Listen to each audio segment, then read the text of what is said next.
Good morning, everyone, and welcome to our Demand and Distributed Energy Market Integration Working Group, number 10, October 16, 2025. My name is Brenda Marquez on behalf of the Stakeholder Affairs at the California ISO. We welcome you to today's meeting. Today's meeting, we have a quick housekeeping reminders as this call is being recorded for informational and conveniences purposes only. Any related transcriptions should not be reprinted without the ISO's permission. As we encourage these collaborative working groups, we encourage both discussion between the verbal question queue and also chat. And also questions should be remaining professional and respectful at all times. If you do experience any technical issues, feel free to reach out to Stacy, my event producer for today. For this meeting, we do have two ways to ask questions. Raising hand at the bottom of your middle of your screen. You'll be added to the question queue. Keep your hand raised, and our speakers will be looking for a natural pause to answer those questions. And if you're all dialed in on the audio only on the mobile device, you'll press *3. We also have a transparency view that can allow you to see all the attendees that are dialed into this meeting. Please click refresh periodically to see the most up-to-date list. And we also have closed captioning located on the bottom left of your corner of your screen for those who want to follow us and read as well what the speakers are saying. But as a reminder, for every time you like to ask a question, please state your full name and affiliation. I'll be there to remind you. My speakers will most likely also remind you in case you do forget. And also, just a quick recap for this session today, we plan to finalize a little bit of the problem statements. Juan is here today as well, and Ansel, and we have a few others who'll be introducing throughout the call to provide those topics that are going to be discussed in today's call.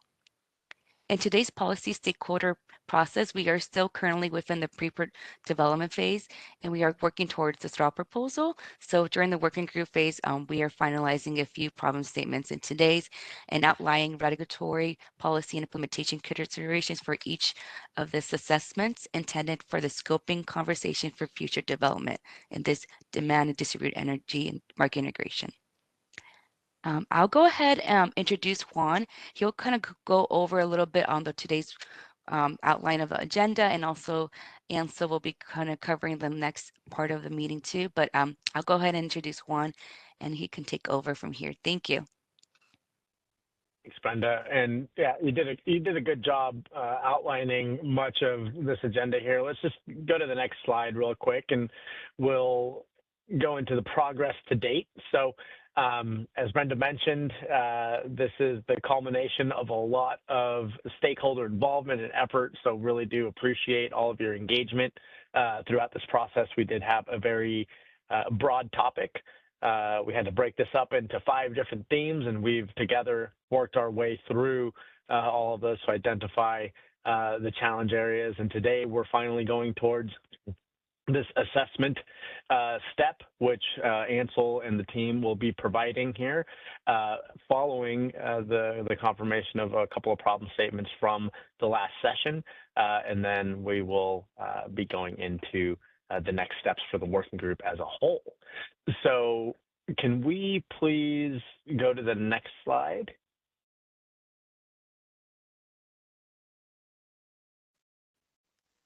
You can move your slides, Juan. Go ahead. Oh, got it. Okay. So the goal of today's meeting, let's finalize the problem statements from that last session. We want to confirm with the stakeholder community the problem statements that were related to the DER participation theme as was presented by stakeholders at our last session. We'd like to open with that. From there, we would then like to provide an assessment of the problem statements as they have been presented to date.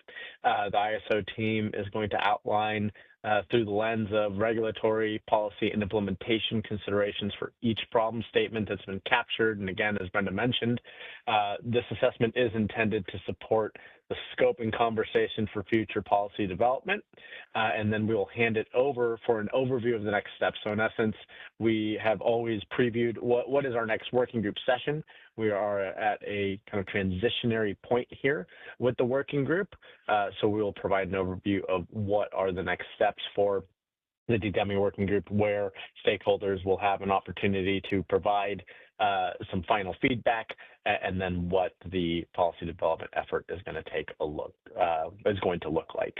I do see a couple of questions in the chat here. Yes, the website will have these posted soon. Brenda is working on that, so we appreciate y'all's patience on that. Brenda, if we could perhaps just put it in the chat once they are up on the website for those who want to follow along with it pulled up on a separate screen. Let's go ahead and move, or I can move to the next slide here. All right, so let's dive into the problem statement formation for what we heard as it relates to distributed energy resource participation. So we are seeking stakeholder input to confirm these. These were based off of the presentation we had back in September. So let's just take them one at a time. And if you have any comments or thoughts, or simply just, again, we're seeking confirmation, state that you believe this is a defined problem statement, we can include it into the assessment a little bit further following today's session. So DER providers requiring wholesale market interconnection, or WDAT, as opposed to Rule 21 interconnection is unworkable specifically for behind the meter batteries due to cost, extended timelines, and the inability to allow for a net billing tariff participation. Let's take this top one first. And again, this is what we heard from last session's presentation. So we are seeking the stakeholder community to confirm or provide further input into this problem statement. Let's give it a moment, and if anybody has any reactions or would like to expand upon it, please go ahead and raise your hand. So John, I see your hand. Let's go ahead and unmute John. And John, this was based off of a lot of the conversation that we had in September. So if you would like to kind of expand upon this, please feel free. Yeah, can you hear me? We can hear you loud and clear. All right, perfect.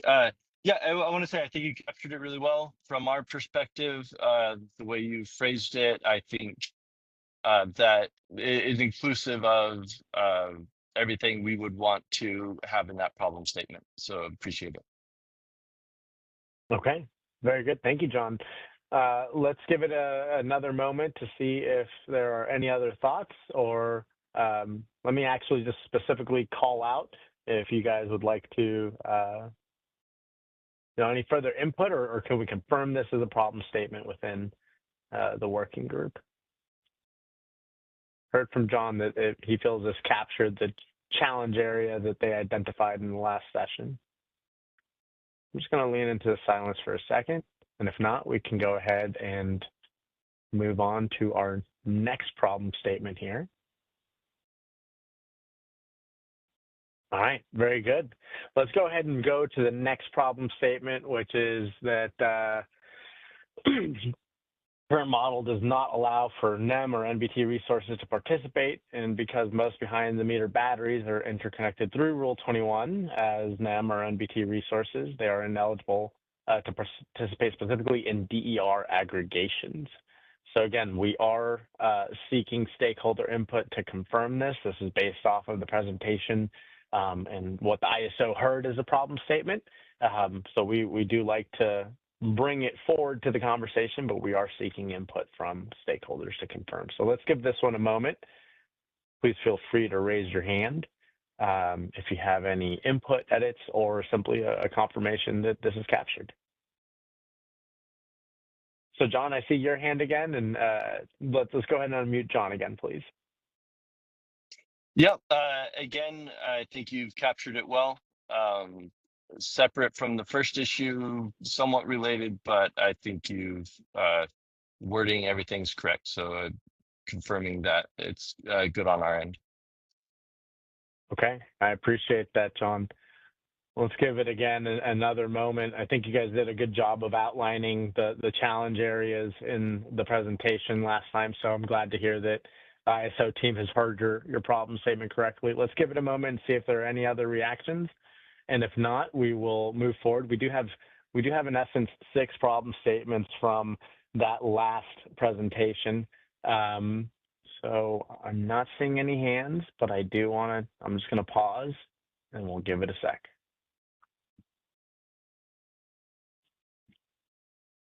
Okay. All right, very good. Thank you very much, everybody. Let's go ahead and I'm going to move to the next slide here. So this one is a little bit longer. So let me read it out and let's give it just a moment to be able to be digested and we can unpack it if needed. So one of the things that we heard in the DER participation session was that there's currently not a pathway for DER aggregations to qualify for resource adequacy. And this is a multi-agency issue needing the CAISO's attention because the CAISO would need to address or help resolve some issues, including deliverability, determination, and visibility, before the CPUC would develop a qualifying capacity methodology, as well as the fact that the ISO needs to develop NQC methodology. And again, this is now shifting specifically to DER aggregations. So let's give this one a moment. And again, I know that we're currently working on getting those slides posted. So I do want to pause, let this one be digested. And if you have any comments, input, edits, or confirmation, please feel free to raise your hand. All right, John, I see you. Please go ahead and let's unmute John. All right, thank you. One comment on this is I don't know if the CAISO needs to act before the CPUC develops a qualifying capacity methodology. Like it could be that the PUC goes first, then the CAISO. So I don't think we need to say that like the CAISO has to do it first, but I think really how it is, both agencies would need to be coordinating together. You wouldn't want to be trying to work through this in silos and one do it on one timeline and the next. I don't know if that if the way it's worded is prohibitive in any way, but I don't want to make it seem like one agency has to act first in order for the other to do something, because then I don't want one agency to say, oh no, I'm waiting for the other guy to do it before I do something. So I'm not sure if that's making much sense, but wanted to call that out.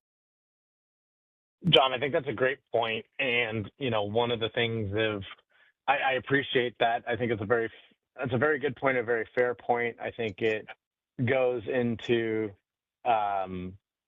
the jurisdictional principle that we outlined at the onset here.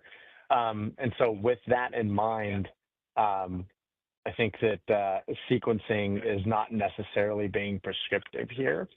Okay.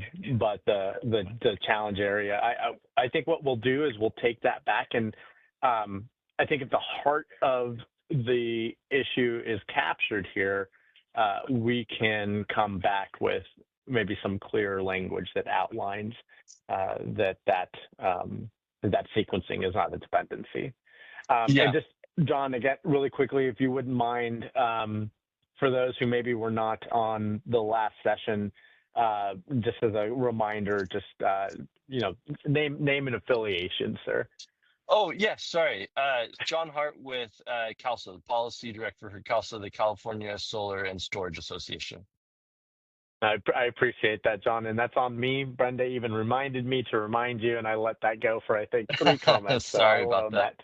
Not a problem at all, John. I appreciate it. So let's wait and see any other hands, any other comments.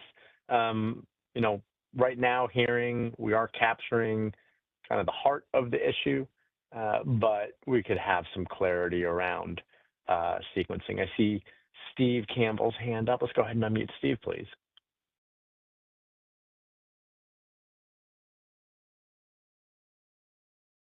Oh, Steve, it looks like we lost your audio connection. So let's give it a moment here. I do want to make sure let's give Steve a chance to reconnect audio real quick. And if we could go ahead and re-unmute him, please.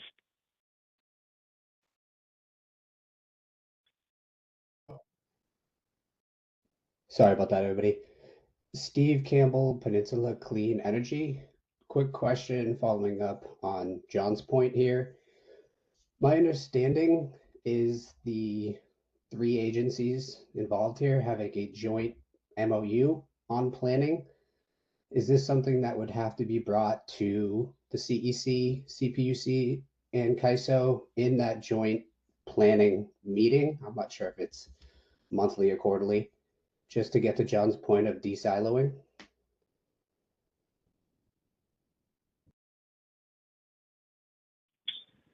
Thanks, Steve. Ansel, do you have any? I have initial thoughts, but let me go ahead and give it the floor to you. Might jump in afterwards. Go ahead. Yeah, thank you. I think that specific agreement has kind of particular areas of focus. I think we would have to take this back to understand how that would fit in, or how the particular DER as resource adequacy would fit into that agreement. Yeah, I would agree with that, Stephen. My initial reaction is really around the horizons, right? We do have that MOU, which is centered really kind of on the planning horizon. So let us take that item back, and we can update the DDEMI working group. We'll reflect that as an open question and provide the answer in the upcoming discussion paper. But that's a good question and a good consideration for us. But Steve, let me ask you: does that shape? Is that your logical? And if we could unmute Steve again, is that your logical progression into the next steps, or do you feel like that would shape the issue identified here? I mean, just to John's point, like, just so stakeholders are clear in the joint multi-agencies planning process generally, and how reform and modifications at one step of those process will ripple through to the other agencies and the timeline there. And I think that's an open question, perhaps, of sort of which agency or agency report is the first step in the process, that if you change that step, it ripples through to the outputs of the other two agencies. I think that maybe the CEC load forecast every year, which is used as inputs into CAISO PUC products. But it does occur to me that since this is on like a cyclical, I think 2, maybe 3-year planning cycle, that if you reform one step therein, you probably won't see the results until the following cycle. And I just always have had a question about that. Do we have to reform across all 3 agencies at the same time, or can one agency sort of drive a reform? I appreciate that additional context, Steve. No, thank you for sharing that. And as mentioned, we are going to take a look at clarifying or more clear, changing language to more clearly define this sequencing. So I think this is a good conversation. I think we also have a couple of other comments in the chat that I want to make sure are represented that are kind of in the same vein here. So I'm just going to read a couple of these out, and if you would like, please do raise your hand if you want to kind of expand on that. So we have Jordan Graham from Tesla. I agree with John, meaning John Hart from Cal SSA, that it should not be worded to suggest sequencing is needed. The CAISO would need to address ... before the CPUC would develop seems potentially flawed. So appreciate that feedback, Jordan. We have Eric Lyon from Renew Home. CAISO is considering a default QC methodology for PDR in the RAMPD, the Resource Adequacy Modeling and Program Design effort. Is there any possibility that CAISO could adopt a default QC methodology for DER aggregations? Ansel, if you wouldn't mind, I'll toss this one over to you. Yeah, good question. I think you're right. There's kind of a concurrent initiative with the final proposal actually that's been posted about updating the ISO's tariff default QC methodologies, and there is not a a DERA methodology. I think part of that is, one answer would be it's because we do not see, there's one resource, as we've discussed in the past, that's online in this model. I think we could consider this kind of a new technology, as we've talked about long duration storage as well, where we haven't published a default methodology, but we could consider it in the future if necessary. I think we're also recognizing we don't have a must offer obligation for DER aggregations. So that would need to be required as well.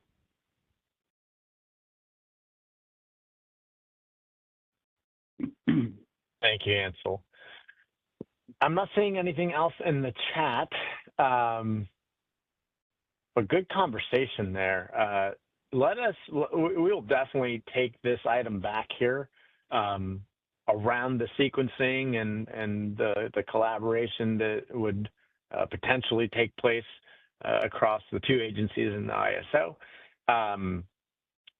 I think that as we move forward in including, I think the lion's share of today's session, I think what a lot of our community is here for is the assessment.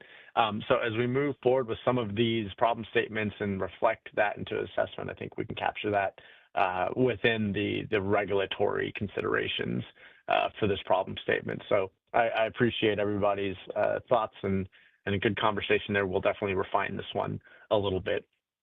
So I appreciate that input. Let's go ahead and I'm going to give it a moment. I'm not seeing any other hands, but again, I don't want to move too quickly beyond, so I'll just lean into the quiet for a second. Okay, let's go ahead and move on to the fourth problem statement as ISO heard it from our last session and the stakeholder perspective that was shared there. So DERP does not allow for individual battery size greater than 1 megawatt to participate in an aggregation, but resources larger than 1 megawatt can provide benefits and should be allowed to participate. So seeking, again, for all of these stakeholder input to further confirm any thoughts, reactions, potential edits, as we just heard from the previous problem statement. Let's go ahead and give it a moment if anybody would like to expand upon or ask any clarifying questions. Again, this is around the 1 megawatt limitation for the aggregation, potentially not allowing for some of those benefits to be realized for resources larger than 1 megawatt. John, I see your hand. Let's go ahead and unmute John, please. Yep, thank you. And John Hart with CALSA. Yes, I think you captured, especially the first part correctly, that system size greater than 1 megawatt are not allowed to participate, and that they could provide a lot of benefits, so should be able to participate in aggregations.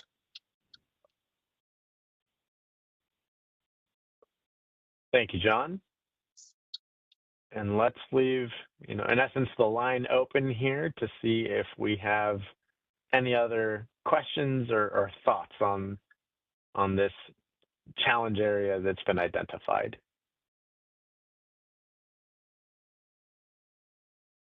Okay, I'm not seeing any others. I'm giving a little bit of a preview to our closeout for next steps. We have had some sessions in which we put forth a comment template and allowed for comments to be provided on the working group session itself. We are planning on doing that here. So in particular, because we did get some feedback today that this third problem statement or the top problem statement you're seeing on the current slide might have some additional considerations before it's finalized, we would kindly ask that people reflect their thoughts or comments that were made here today in that written comment template. So let's go ahead and move on to our final slide around the problem statements we heard from the DER participation theme. So behind the meter batteries must manage retail rates 24/7, so requiring DER provider resources to be considered as 24/7 CAISO resources by imposing wholesale rates for all hours of the day is extremely problematic versus considering DERP as wholesale market resources only during hours when they are bid or self-scheduled in the market. So let's give this one a moment. As I mentioned, I know that we are, as a community, kind of consuming this text live here. We are working on getting those slides posted. So let's give this one a moment and see if we have any reactions around the behind the meter batteries being considered 24/7 CAISO resources versus considering them as wholesale market resources only during the hours when they are bid or self-scheduled into the market. And I see John's hand up. John, go ahead. Let's unmute John, please. Okay, thanks, Juan. Confirming that on our end, that looks accurate. Okay, I appreciate that, John. Any other thoughts on behind the meter battery being considered only during hours when they are bid or self-scheduled into the market? I'm going to lean into the silence again. We'll give it a moment.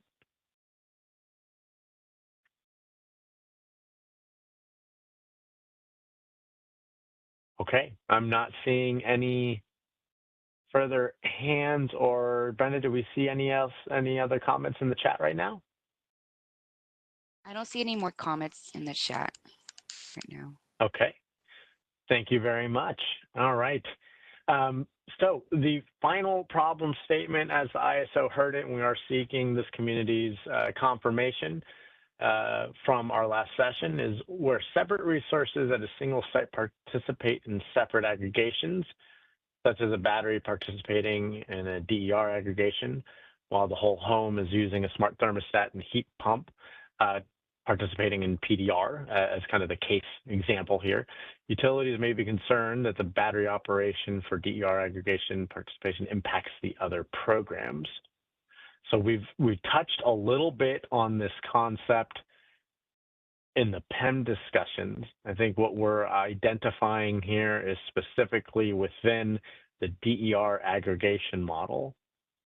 So let's go ahead and give a moment for any thoughts, any concerns, any confirmations, or any potential clarifications that are needed. And so I see a couple of hands up here. I'm going to do my best. So Colin, if you wouldn't mind, name and affiliation. Let's go ahead and unmute Colin, please. Hi, this is Colin Smith from LEAP. Yeah, I think clarification would be helpful here. I don't remember this being discussed in the last working group meeting. And it's a little unclear from the framing what the actual concern is, like what the potential impacts are. It seems to be framed just as like the problem is that utilities may worry that this battery operation could impact other programs, not that it actually does impact other operations or other programs.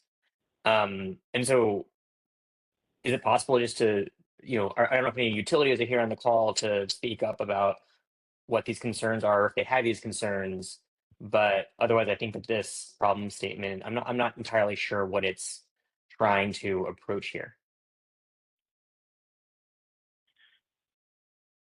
I appreciate that, Colin. Let's go to John, and then we can go to the ISO team for reactions. So let's go ahead and unmute John, please. Hey, thank you, John Hart at CALSA. I think this is trying to get at dual participation. And I agree that the problem is not necessarily utilities might be worried. I mean, it could be the PUC, it could be anyone, but the overall issue is dual participation. If you have multiple resources at a site, that that site is limited to a single program. And if we could open up pathways where, let's say you have a battery that is able to participate in one model, and then you have other technologies, or maybe the whole home minus the battery in another program, there's not really a pathway for that. That's not unique to just the DIRA model, and the same thing would be said about PDR or really most programs that exist. So it's not necessarily like the DER aggregation specific, but in general, dual participation with multiple technologies, multiple programs, as of now, not really pathway to that.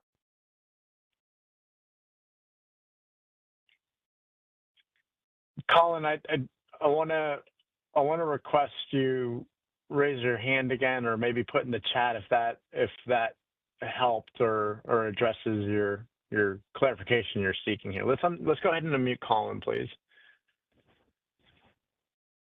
That does. I do agree that that is a problem. It's one that we have discussed in past working groups. As far back as the beginning of this initiative, and one where I do think it's valuable to have a problem statement.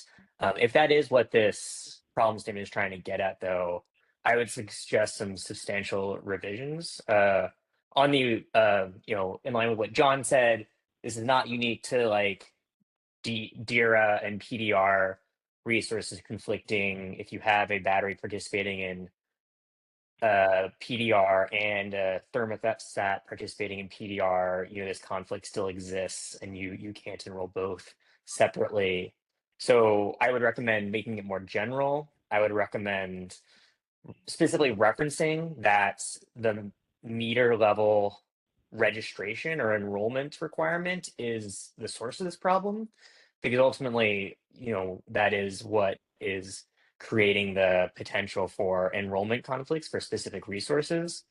I would specifically mention that the impact is that it's creating enrollment conflicts and the inability to flexibly enroll specific devices in different programs or in the same program separately through different aggregators. And I would also remove the fact that utilities are the ones concerned about this and make it more general, because that is a concern that aggregators have as well. And I believe other stakeholders on this call have expressed similar concerns. That's a lot of, potential red lines. So happy to respond in writing as well, so that it's a bit easier to track. I appreciate that, Colin. It is one of the benefits of having these calls recorded, and very good conversation here. I think this is exactly what we're hoping to confirm. I think a clear problem statement is definitely necessary in order for a potential solution, right? So we got a couple of comments in the chat here as Colin was talking. So an agreement with the statements. It's a dual participation issue that exists for other DR market products as well. And then could this be addressed by device level measurement, which is a problem statement that we have captured already here in the DDEMI working group. I would love to hand this over to Ansel, maybe for some of his thoughts. I think we got some pretty good feedback on what we can take back and kind of clarify, but I would love your reaction here. Yeah, I think, thanks, Juan, and good discussion here. I think, definitely hearing that this is not just a problem that has been identified by this group as limited to DIRAs. We have spoken about kind of device level registration and participation in the context of our demand response models, of course. And so we're hearing that. I think, from the ISO perspective, a bit of color is, this statement is written maybe in this way. I think I would just share that the ISO rules for DER aggregations do not necessarily preclude device level aggregations and participations of DERs. That is possible under the DIRA model. And however, because of the nature of the DIRA model, which relies on, for distribution connected resources, relies on the utility distribution company concurrence letter, so that those organizations can weigh in on the interconnection and other requirements at the distribution level, this may be something that's limited based on that requirement for concurrence, but it's not necessarily the case. And so just wanted to highlight that it is a possibility, but I think that we've heard a lot from this group about device level participation and how that would enable multiple sort of behind the meter DERs or devices of some kind participating in potentially multiple aggregations. That is possible under the DERA model. Thank you, Colin. And yeah, I think we'll take this feedback and kind of we can work on this, on the wording, and get this to a place that makes sense.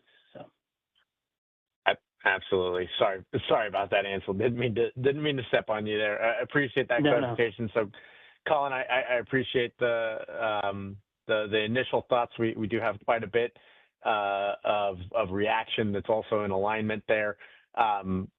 So we have Grace Pat from Sunrun also agreeing that this problem is a general dual participation issue. It applies to PDR and DER aggregations, but also just PDR resources generally.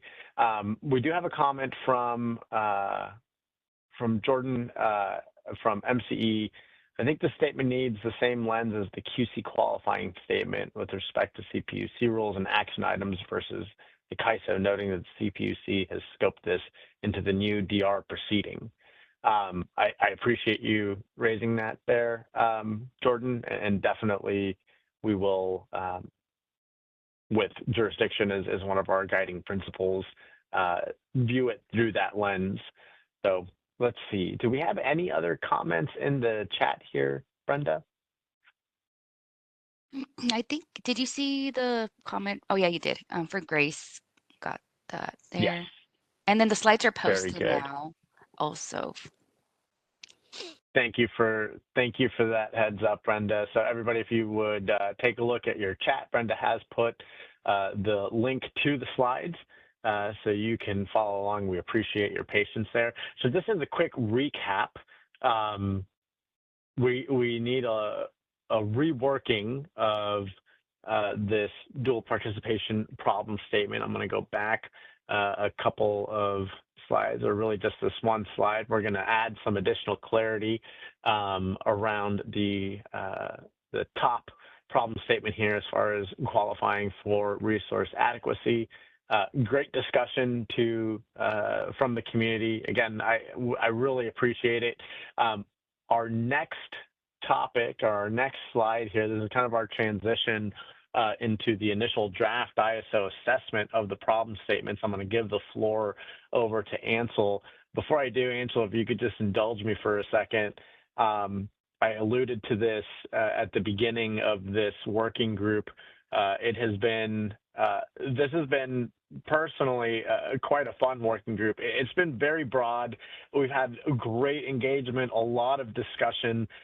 We would not have arrived here without the high level of interaction, perspectives shared by this community. So just thank you very much to the stakeholder community for all of the work and the collaboration in identifying the challenge areas. So with that being said, the next step on these problem statements is this draft ISO assessment, and I'm going to give the wheel over to Ansel Lundberg. Ansel, the floor is yours. Thank you, Juan. All right. Great. So let's go to the next. I'm sorry, I can move the slide, so I will do that myself. So like Juan mentioned, we do have something to share today, which is what we're calling an initial draft of the ISO assessment of the problem statements that we've developed with this group over the past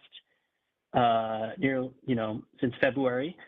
I would first like to say thank you to Juan for his fearless facilitation and leadership in the working group. I think we can all agree Juan's done a great job of leading us through this process, and it's been so valuable to hear from the stakeholders on this wide range of issues.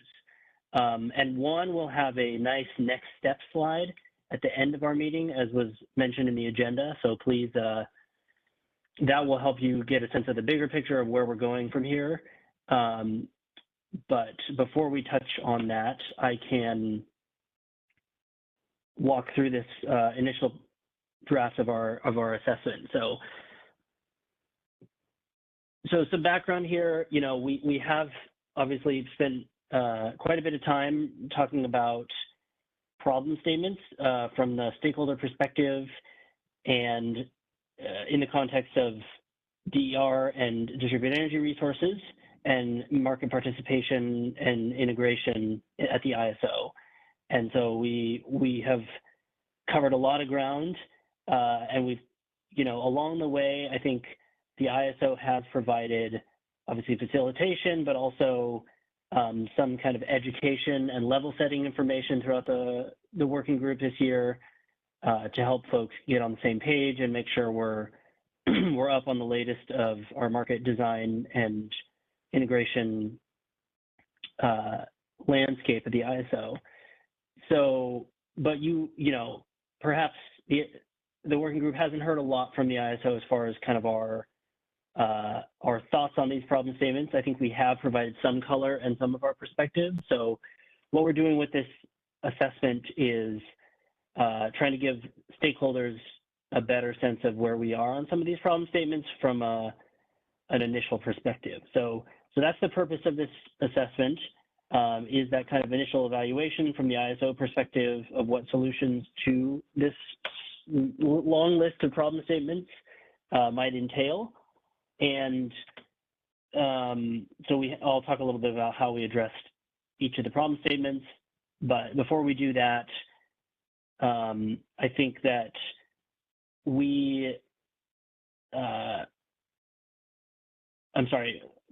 this is an initial evaluation, as I mentioned, and it's also a draft. So the draft part is, I'll get to that in a moment, but the purpose of the initial evaluation is, you know, a lot of what you're going to hear here is not going to be a surprise. It is just capturing things that the ISO staff have commented on throughout the working group, and just giving you a sense of where we're at on all of these. But it is that initial assessment. It doesn't represent kind of any kind of official judgment or, you know, decision on any of these problem statements from the ISO. I'm going to pause there and go to Juan real quick. I appreciate that, Ansel. And the next slide is really diving into the meat of the assessment. So I just want to capture a couple of the comments that came into the chat that are from the previous conversation here. So we have a comment from Andrew Cole. Apologies if this was discussed in previous working groups, but one challenge that we've found, and this is in the context of LEAP, is the existing DARA model outside of what's already been mentioned. Is the requirement of a UDC concurrence letter every time the composition of the DARA changes. Any reactions to that? I think that's something that if we are going to be taking a look here at rewording some of these problem statements, we may be able to include. Yeah, I think. Thanks for the comment, Andrew. Just recognizing that observation there of the challenges that LEAP has found here with the DERA model.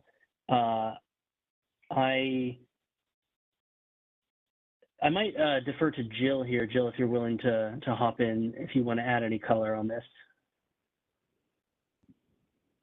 Yeah, I did see Andrew's comment. I do agree the concurrence review is a requirement when you are adding additional DERs to a DER aggregation. It's somewhat similar to what's required within the registration process of demand response, however, probably a more cumbersome process. So yeah, it is something that we probably could call out, if that's a problem statement that we would like to call out, recognition of the kind of non-automated nature of the concurrence review in place for additions of DERs within a DERA. I did, again, just recognizing that the initial concurrence review would still allow for that aggregation to continue participating within the markets. This would be just a process of, cumbersome process in agreement with that to add additional DERs to that aggregation. So yeah, I think, Ansel, we could capture that. All right, good. Thank you, Jill. Thank you, Ansel. Just a couple others. I want to make sure that once we launch into the assessment, we carry over with the momentum here. So we have Daniel Horan from the CPUC Energy Division, who put a comment in, is appreciative of all the thoughtful comments on dual participation issues. He's encouraging all of the stakeholders here to also submit opening comments on the CPUC's DR order instituting rulemaking on or before November 13th. So thank you for that, Daniel. We have one quick comment here on from TJ on DWR. Did we have feedback on the DWR dispute problem statement, or was it accepted in full? So TJ, if you're referring to, this was a couple of sessions ago on the discrete dispatch for participating load. We did confirm that as a problem statement, and we will be addressing those regulatory implementation and policy considerations here in the assessment that Ansel is about to present for us here. And then the last one, it's going back to Andrew. And so in the PDR context, the composition of any given resource ID changes substantially month to month as customers enroll. I can envision a similar issue arising under DERA as well. Thank you. Okay, so thank you for that additional context there, Andrew. I think that as we just discussed, we can definitely take this one back and add that as a potential, not as a potential, but as a problem statement that we can get language confirmed on through the DDEMI working group.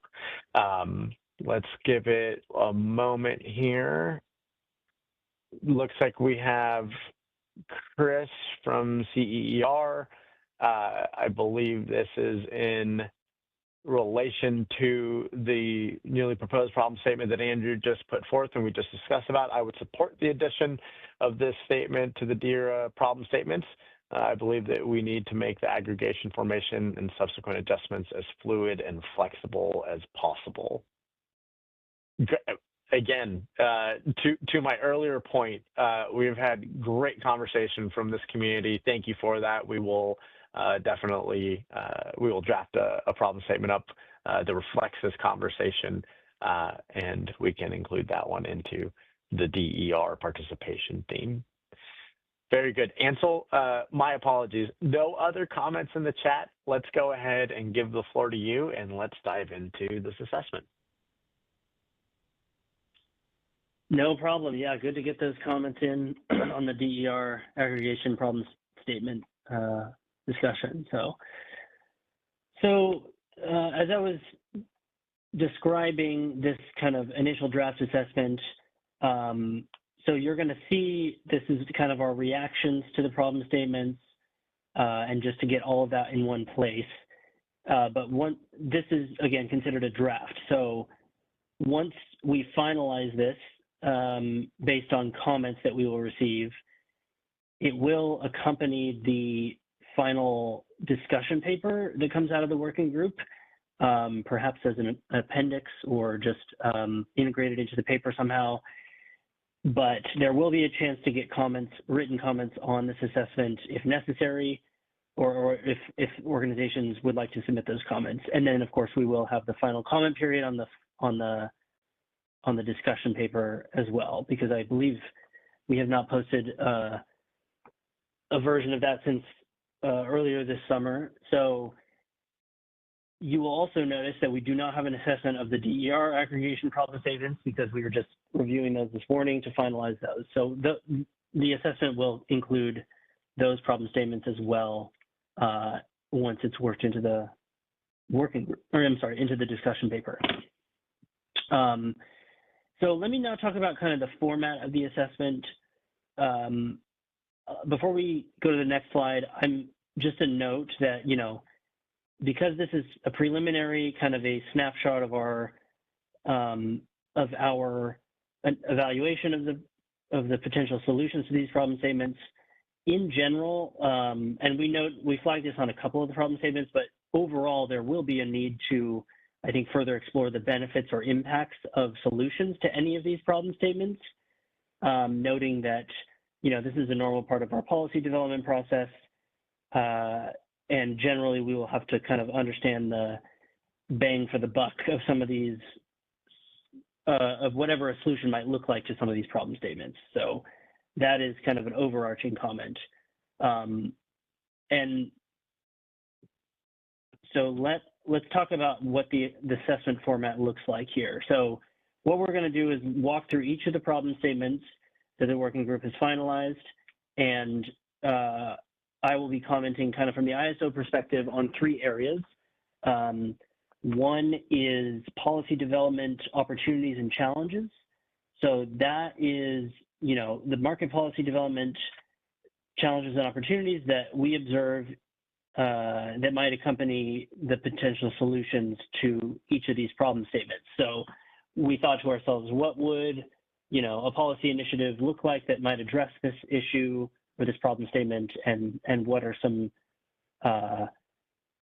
you know, opportunities and challenges that would come with that solutioning effort. Regulatory considerations is the second assessment area. So that includes generally focused on Federal Energy Regulatory Commission, FERC, approval of potential tariff changes. We've talked a little bit about that throughout the working group. And there's also a bit in there on local regulatory authority coordination and alignment. So that includes the, you know, coordination with the Public Utilities Commission of California and others beyond. And then finally, there's kind of relative ease of solution implementation, potential solutions. So this sort of represents a very preliminary estimate of the potential level of effort required for implementing a solution to some of these problems. Low, medium, or high is the terminology that we're using here. So I think generally that, again, most of those comments are not going to be surprises. I think we've touched on these in the working group, and obviously the solution is not determined yet for any of these problem statements. So it is a preliminary comment on this.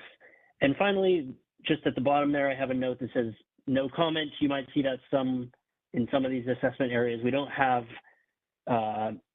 in certain problem statements, we don't have anything to contribute or comment on in some of these areas, and that is, should not be read into. It just means that we don't have any current things that we felt would be helpful to share with the working group. All right, so I think, you know, before I start walking through these, just the format of the assessment reflects the format of the discussion paper. So we have bucketed each of the problem statements as we did in the working group and in the paper. There are 5 areas. We'll be going through 4 today because we didn't get to the DER aggregation discussion topic, but each of those areas has the corresponding problem statements. I would also indicate that I think, you know, we'll be taking comments when we post the discussion paper as well as the draft assessment on the problem statements themselves. We believe that we've captured these and reflecting the finalized version of each problem statements, but if you see anything that looks like it doesn't represent what we finalized, we would welcome those thoughts in the comments. All right, so I'm going to get into it, but before I do, maybe any quick questions on this information I just shared? Or anything else from the ISO team you'd like to add here?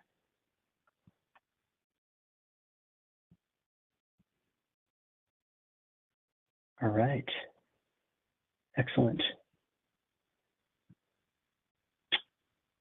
Okay, so we're starting off here with the first discussion topic that we covered way back in spring, which was the performance evaluation methodology discussion topic, where we talk about baseline methodology and kind of everything that comes with that. And so I believe we have 6 problem statements that we arrived on for the performance evaluation methodologies. So the first one is the full suite of currently offered methodologies is underutilized with heavy centralization in a single methodology type, which is day matching combined. And this raises concerns on efficiency and accuracy and performance evaluation.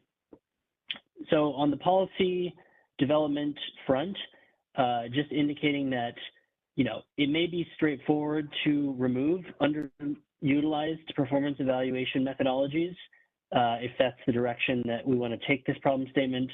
And then if we need to add additional methodologies, they should be supported by a description of why the current PEMs do not meet the need filled by any proposed ones. On the regulatory front, we discussed this during this topic. Additional methodologies that might be considered should ideally be based in industry standard measurement and verification methods that are statistically sound. So that includes, we reviewed the NASB measurement and verification guidelines that have been published and indicated that we based our baseline methodologies on that, those level 1 and level 2 standards. So, okay, before I get going any further, I think what I'm going to do here is stop at the end of each discussion topic, and we can take any clarifying questions on what you're hearing here. So I'm going to just move through these 2 slides, and then we can take a pause for thoughts or questions. So the second problem statement in the baseline methodology topic is existing PEMs, such as the commonly used 5 and 10 and 10 and 10 approaches, are not well suited for emerging demand response participation, inclusive of all technology types, whose frequent dispatching distorts baseline calculations. So from a policy development front, of course, we do have the metering generation output, the MGO baseline, which accompanies which accommodates DR resources being frequently dispatched by the ISO. On the regulatory considerations front, this solution might have a minimal impact, but we must ensure that any baselines capture sort of that usual behavior during non-ISO dispatch periods to compare against periods where DR has been dispatched by the ISO. And on the implementation, the ease of implementation front, indicating a low burden here, it may be complex to develop new methodologies, but it can be relatively simple to add new options once they are developed and verification processes are in place. So number 3, we have behind the meter device level measurement is not recognized for use in developing baselines for PEM options. Performance evaluations depend on energy measurement, electric load and generation, and do not recognize non-energy metered technologies, contributions to load reduction calculation equivalence. So on the policy development front, we do have the MGO and electric vehicle supply equipment baselines that we reviewed. Those are sort of device level or technology specific, if you will. So we kind of have those options. And so I think this problem statement speaks to considering other more technology specific options. But they do specify electrical energy measurement based on load and generation meters. On the regulatory front, nothing to add here. And implementation ease, to solve this problem, it may require sort of a customized baseline based on specific program or technology specific. And the ISO might need to consider a method for validating and potentially testing those baseline calculations and mirror data calculations, which we do have for other baseline methodologies. So let's let's walk through this slide and then we'll take a pause for any discussion or questions. So number 4 in the performance evaluation methodology problem statements is the ISO's limited flexibility in adjusting details beyond its core baseline methodologies framework without tariff changes restricts the ability to keep pace with evolving market needs. So the policy development front, I think this could be a straightforward process to address this problem, but we may want to combine it with other PEM reforms if we need to make tariff changes regarding those. On the regulatory front, restating something we've said in the past, FERC has previously insisted on listing the baseline methodologies in the tariff, but we could reconsider this under current challenges of performance measurement and customer device landscape. And on the implementation front, tariff changes would be required, of course, but there may also be a need if we're moving the baselines into the BPMs and out of the tariff, there might be changes necessary to the verification or validation process. All right, the 5th statement is requirement for control group end users to be registered in the DRRS limits use of non-participating end users within a control group and is in conflict with consumer data privacy rules. So on the policy development front, I think we expressed that we do have interest in expanding the use of control group baselines because they are based in a robust statistical methodology to determine usual behavior of a customer group. I think on the regulatory front, in order to uphold open access for demand response providers at FERC, there may be a requirement to consider the ability for third-party aggregators to utilize non-registered control groups as well as load-serving entities. And then on the implementation front, there may be, I think we spoke to this in the spring meetings, but there may be a need to update the DR registration system or processes to represent control groups to the ISO in some way, if it's not through registering them directly, in order to validate the performance and baseline calculations. All right, one more and then we'll take a break for discussion here. Requirements for registration of locations to be at the service account level prevents aggregators from developing resources at the level of the customer's device. So this one was not included, I think, in the June discussion paper, but we, based on discussions at, I think, the September working group, we've decided to sort of reintroduce this into the list of problem statements. So on the policy development front, no ISOs or RTOs that we're aware of maintain customer device level registration at the retail customer level. So just sort of a new frontier there. On the regulatory considerations front, we did develop the customer site level registration structure for demand response with the Public Utilities Commission of California. So that would require collaboration in order to revise requirements for data access. And then on the implementation front, our initial assessment, this would be high sort of implementation burden for a solution here, because it may require kind of reestablishing the DR registration system under a new data relationship scheme instead of just registered at the customer level if we're moving towards the device level. However, this registration could be simplified from the ISO perspective if demand response providers were to handle the aggregations and registrations of devices and submission of meter data as they do today. But still, the registration system might need kind of a major overhaul to account for this. Okay, so everybody remembering what we talked about back in February and March with the PEMS discussion. So I think we have some hands here, and maybe I'll hand it back to Juan to facilitate Q&A here. I appreciate that. And so we do have 3 hands. So my request here, and the PEM problem statements did have multiple. We have 6 problem statements that we just kind of walked through the policy, regulatory, and implementation assessment on. So if you wouldn't mind, name, affiliation, and then the problem statement that you would like to react to, we can then kind of move the slides back and forth and make sure that it's up there for everybody. So let's go to Nadia first, please. PacifiCorp, can you hear me okay? We can, Nadia, go ahead. Okay, perfect. Yeah, I raised my hand essentially, and you guys eventually got to it on problem statement number 4.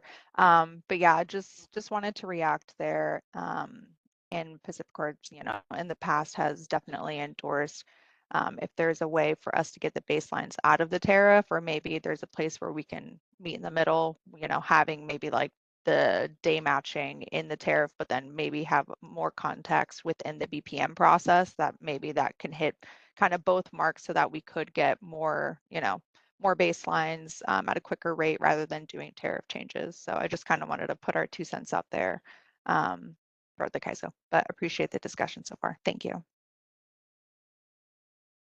Thank you, Nadia. Appreciate that.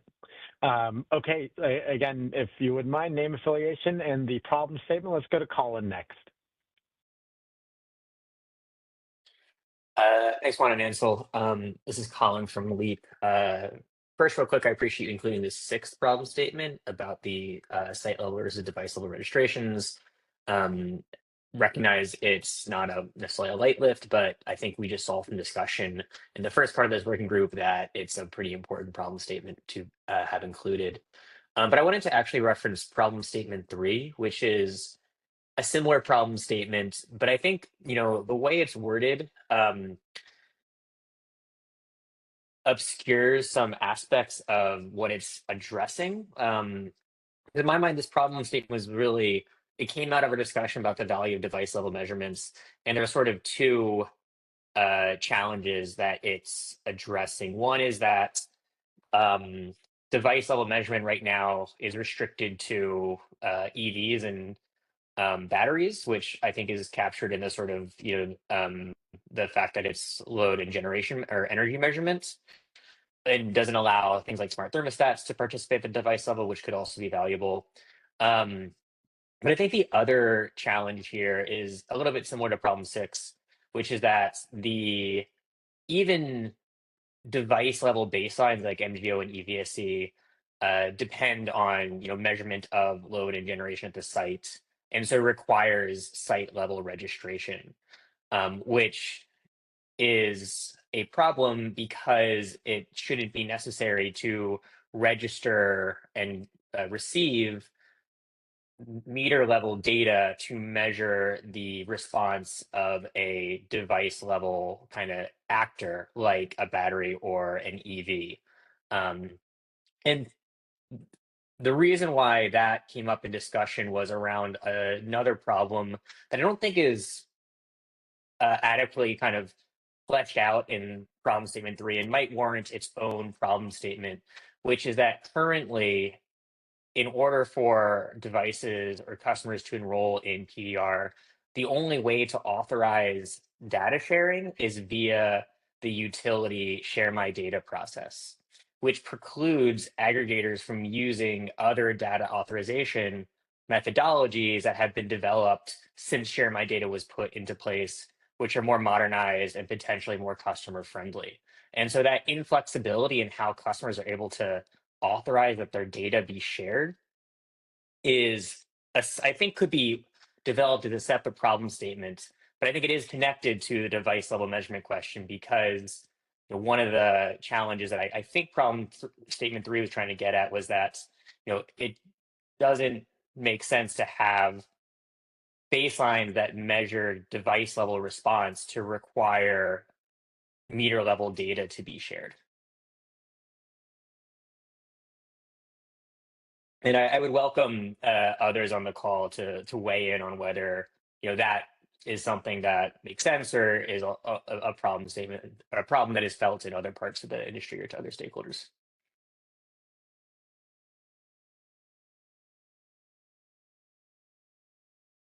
Appreciate that, Colin. Let's do this. We went through the PEM, or performance evaluation methodology team, had quite a few problem statements. We wanted to make sure that we're going to be able to get through the assessment, so we went through all. Let's go to Josh next. I saw Eric's hand jump up. If Eric's hand is to react to Colin, what we'll do is we'll take a pause to kind of allow for that stakeholder conversation in the following themes. But for right now, let's go to Josh, and then we'll go to Eric. Maybe I could respond to that, or Please. Ansel, would you respond directly to kind of how we viewed this particular problem statement, and maybe what the problem statement that Colin is bringing up is addressed in another in another one. So go ahead, Ansel. Yeah, go ahead, Jill. Okay. So in our review of this particular problem statement, it was really related to, focused on dependency on energy measurement of load and generation. That's all of our baselines are established and recognize, meters as well as sub-meters that can provide load or generation values. What was presented to us was an extension of the sub-metering construct to include other types of metering. I think that's what we're trying to address here, because there was a presentation on newer type of technology that's doing a baseline as well as a performance measurement that isn't based on a load meter or a generation meter. It's a calculated value utilizing different type of metering constructs. So that's kind of what this is trying to address here. I do believe we've captured Colin's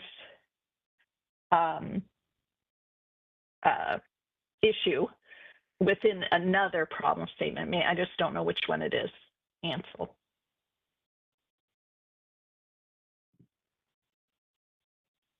Yeah. But I think Colin is correct that that particular problem statement that he was identifying is really a full extension of recognizing different types of metering and within a performance energy measurement. Yeah, I think there was some distinction of device level metering and device level participation / registration, and they do go hand in hand. So I think number 5 and number 6 capture more of that registration aspect.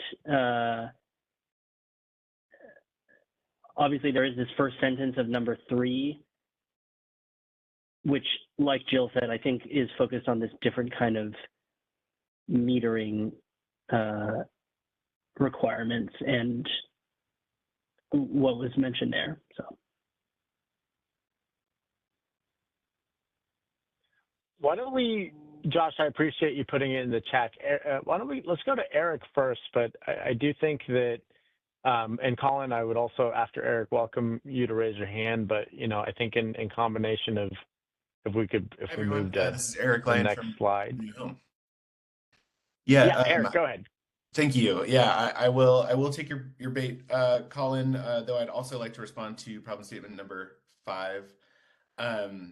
Yeah, I would just like to say that Renew Home really would like to see sort of energy measurement methodologies for non-metered technologies like thermostats is sort of the obvious one.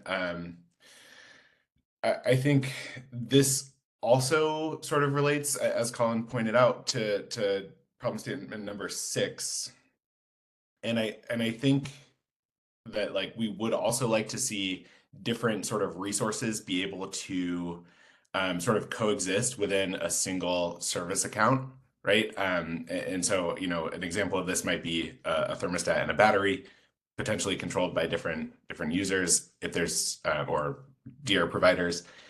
If there are ways to estimate the load reduction contributions from those resources independently, that would be ideal.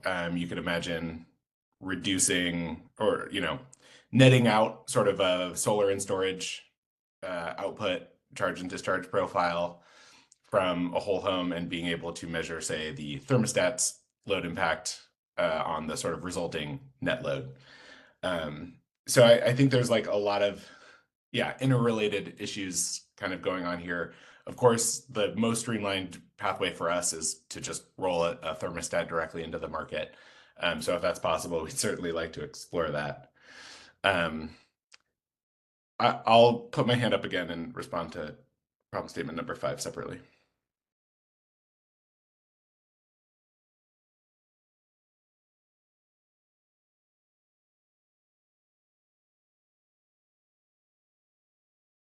I'll keep the mic if should I keep going?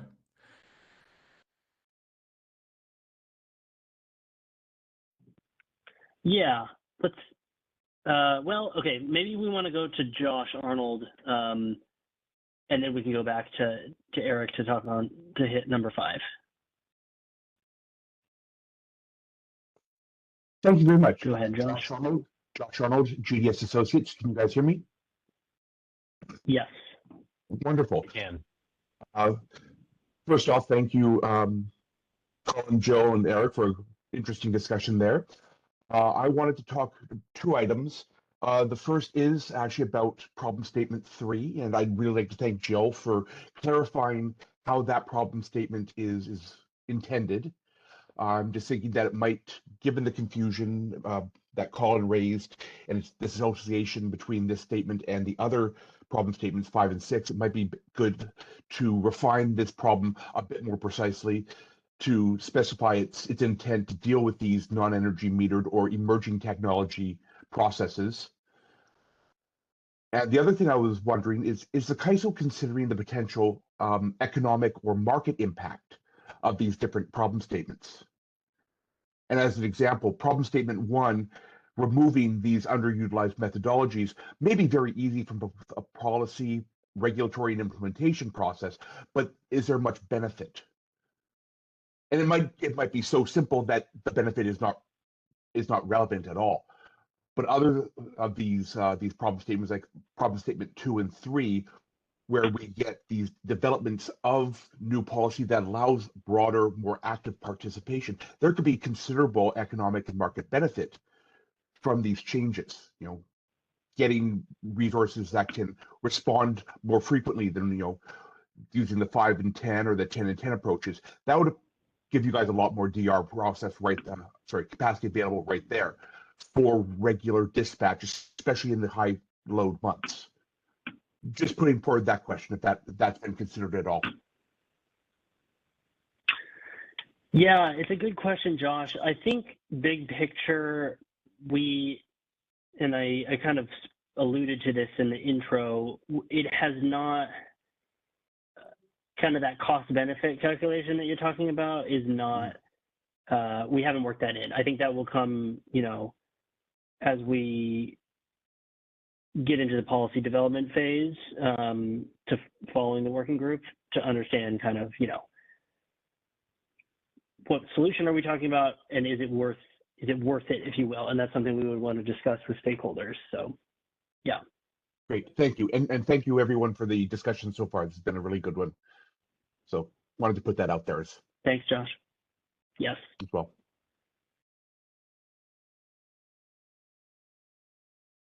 Very good. Sorry for the sticky mute button here earlier, Ansel. I appreciate you calling on Josh here.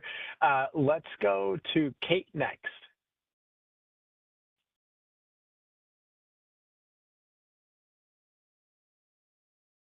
Kate Unger with the California Solar and Storage Association. I apologize. I was conflicted, had something else at the beginning, so I missed the introduction and previous portions, and I hope that my comments are appropriate to what you are asking for.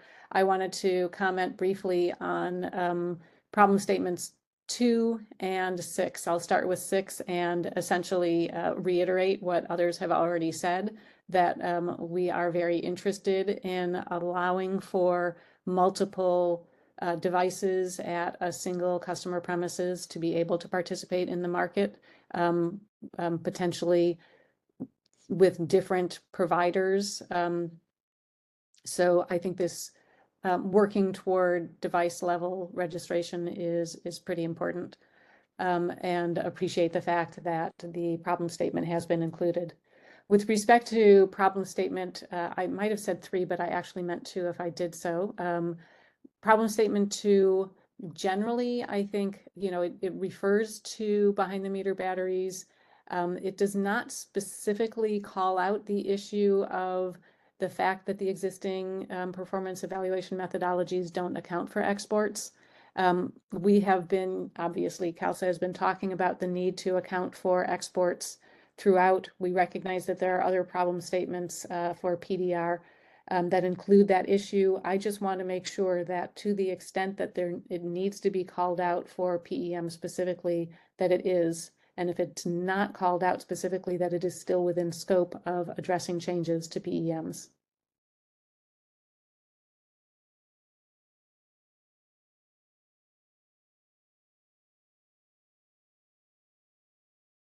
Yeah, jumping back to this page. So you're speaking to number 2?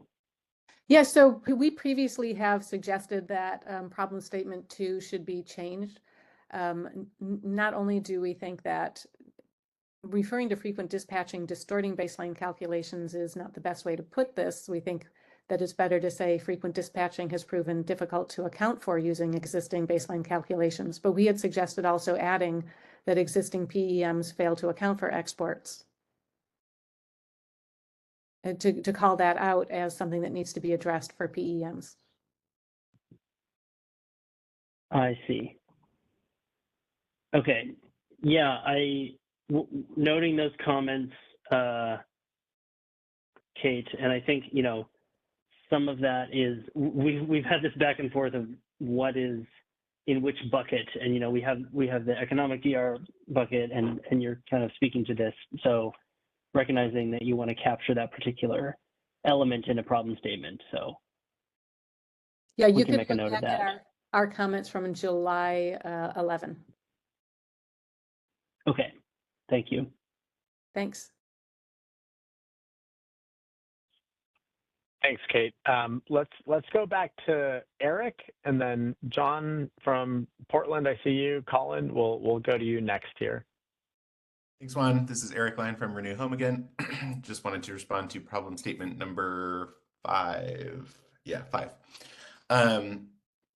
So as I understand it, this problem statement is about the requirement to register non-participating customers in the DRRS.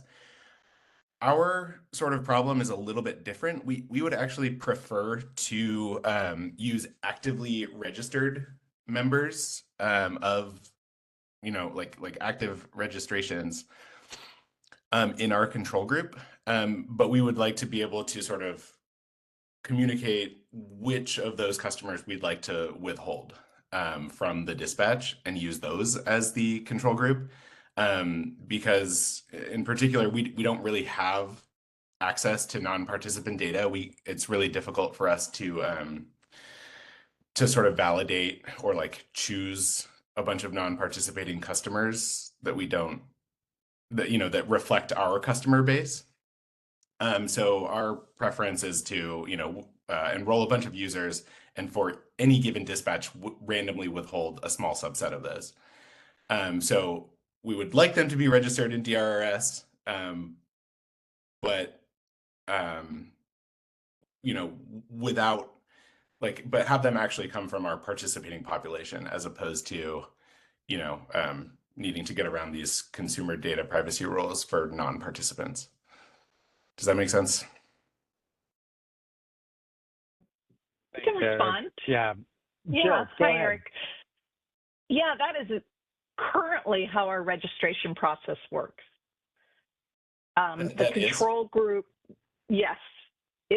This is to extend it beyond use of enrolled program participants to use of non-enrolled program participants. The current registration and this problem statement is reflective of its inability to recognize non-program control groups.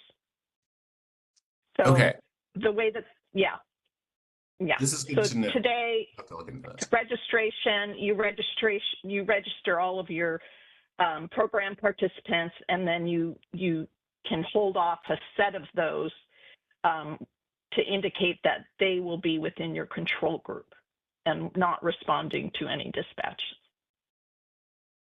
Okay, sorry, I must have misunderstood my reading of that, but I appreciate Okay. that feedback, and we'll take a look at that.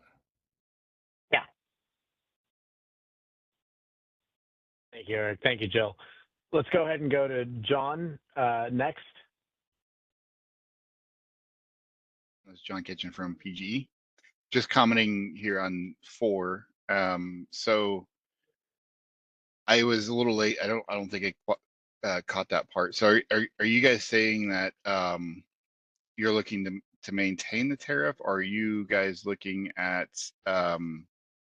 updating the tariff rate? Because our comments were to the line of we see PEMS as the equivalent as a meter, right? And like, you guys can't put in the tariff what we use for metering on RBA as an EIM entity. Those things are like separated out. And I understand the FERC's comment, but that was back in 2014, before you guys had EIM even. So I'm kind of curious as to like what your guys' direction is on that. Like, if we can separate that out, like if you guys need to maintain PIMs in your tariff, that's great, but do EIMs need to be under there? Can we separate those out like we do for metering? Or what does that look like? Or what are you guys looking to do with that? Yeah, thanks, John. I think, recognizing your comments and hearkening back to some discussion that we've had, I will note we may have captured this, what you're speaking to, there's kind of a PEM related problem statement in the regional demand response in regional markets section, but big picture on this assessment, this is kind of not representing a judgment to the comments in the right column, in the assessment column here. It's just kind of ISO's initial observations on what solutions might look like. So we're not indicating that we're taking one solution route or another here. So the implementation portion is just saying, this problem statement leads to the consideration of moving the PEMs out of the tariff and into the BPMs, perhaps. And that's what we've heard from stakeholders. So that would be a simple tariff change and BPM change, but then there may be a need to ensure validation methods are still in place for those calculations. Okay. So it's still going to be in the tariff then? No, Well, what we're saying, sorry, go ahead, Ansel. Go ahead. Well, yeah. We're not proposing a solution to the problem statement, but this problem statement is considering a solution of moving the baseline methodologies out of the tariff. Okay. This is what our reaction or assessment would be to that. Okay, thanks. Yeah.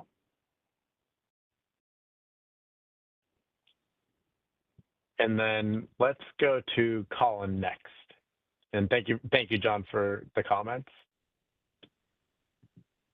Hi, thanks. Yeah, appreciate this discussion and clarification. I just wanted to close the loop on my earlier comment, it's good to hear that the issue around data authorization processes is captured in another problem statement. I recognize that the PEM evaluation methodology discussion area, or I guess topic area, might not be the right place for that particular problem statement. So as we go through the rest of the problem statements, please just point out which problem statement is designed to address the particular issue, so that it's clear, because I wasn't able to kind of intuit it from the slides that I was reading through. But I do want to make sure that there is a problem statement that captures this particular issue clearly, even if I think there's a good chance that multiple problem statements could be addressed with a single solution around the enrollment issue. But want to make sure that all the problem statements are captured, at least for the record.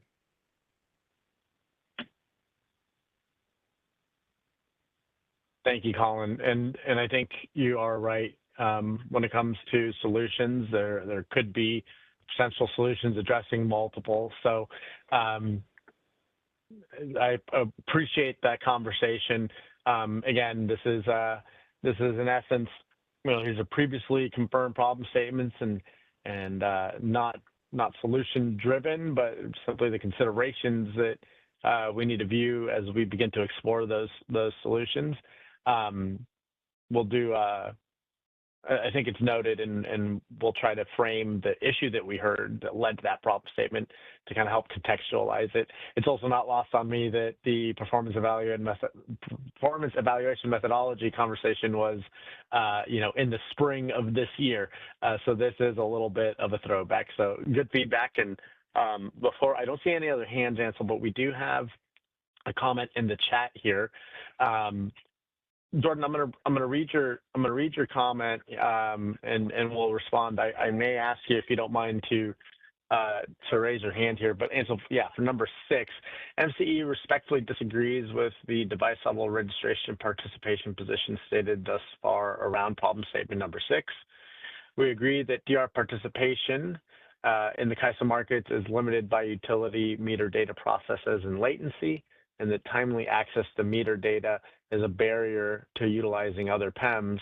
But we would argue that the priority should be placed on improving access to meter data and other scalable solutions that do not require the CAISO to undertake a DRRS overhaul to directly manage individual devices. Efforts to enhance existing data sharing methods are underway in several CPUC venues.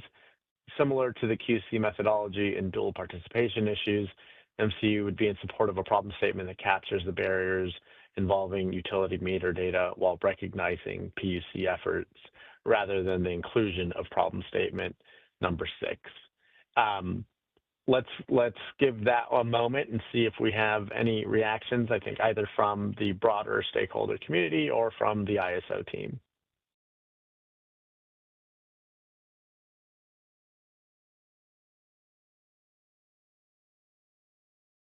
Okay, so I'm not seeing any other hands up. Kate, I see your hand. Let's go ahead. Okay, I see a couple of hands up here. So Kate, let's go ahead and go to you. Yeah, you hear me, right? Yes, we can. Go ahead. Okay, great. Yes, sorry, I think that there might be perhaps 2 different ways of understanding what this problem statement is meant to address, but I'll just reiterate. I believe that we are interested in having a problem statement around the issue of allowing for device level registration, specifically to enable multiple devices at the same premise to be able to participate separately in separate aggregations. And it might be that it needs to be reworded to avoid pointing to another issue. But I do think that a problem statement for that issue is appropriate. Thank you, Kate. Let's go ahead and go to Colin next. And for those who have put more in the chat, we do see them and we will get to them. Colin, go ahead. I'd support what Kate said. I do think that dual participation is a broader issue that is being addressed in other venues, but the ability to register devices separately is a both solution to that problem and a kind of problem in itself. The inability to do that creates a lot of inflexibility in the system. And I'd welcome Jordan to provide more context on, the concerns about that particular problem statement being articulated and any ideas he has for broader other types of problem statements that might capture this issue without specifically referencing device level measurement. I appreciate that. And just for the record, and Jordan, I apologize that I said I might call on you. Jordan is providing all this in the chat because currently having some audio issues, but we'll follow up with written comments. So we appreciate that greatly. Thank you. Okay, let's go. So we also have a comment in, well, before I move on, just want to make sure any other reactions perhaps from the ISO team? Okay, very good. I am seeing, okay, so from Helen, would I be correct, from Helen from SMUD, rather, sorry, name and affiliation.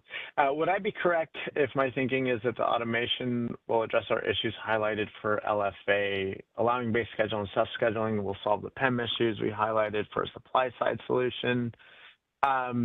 However, we also have a desire for a supply-side solution that will allow us to bid our behind-the-meter programs into the market. In this case, how is PEM being addressed for EIM and EDAM entities?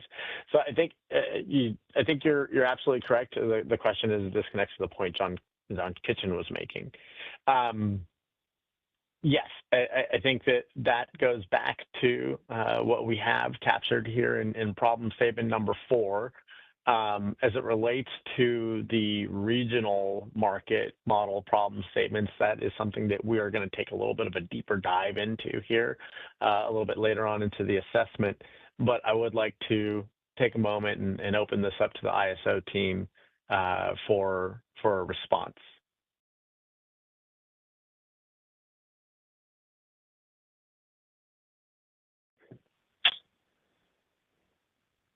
Yeah, I'll just note that I think we will touch on this in the demand flexibility regional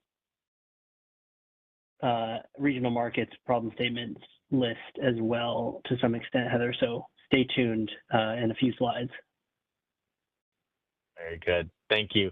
And again, I really appreciate the great conversation on this.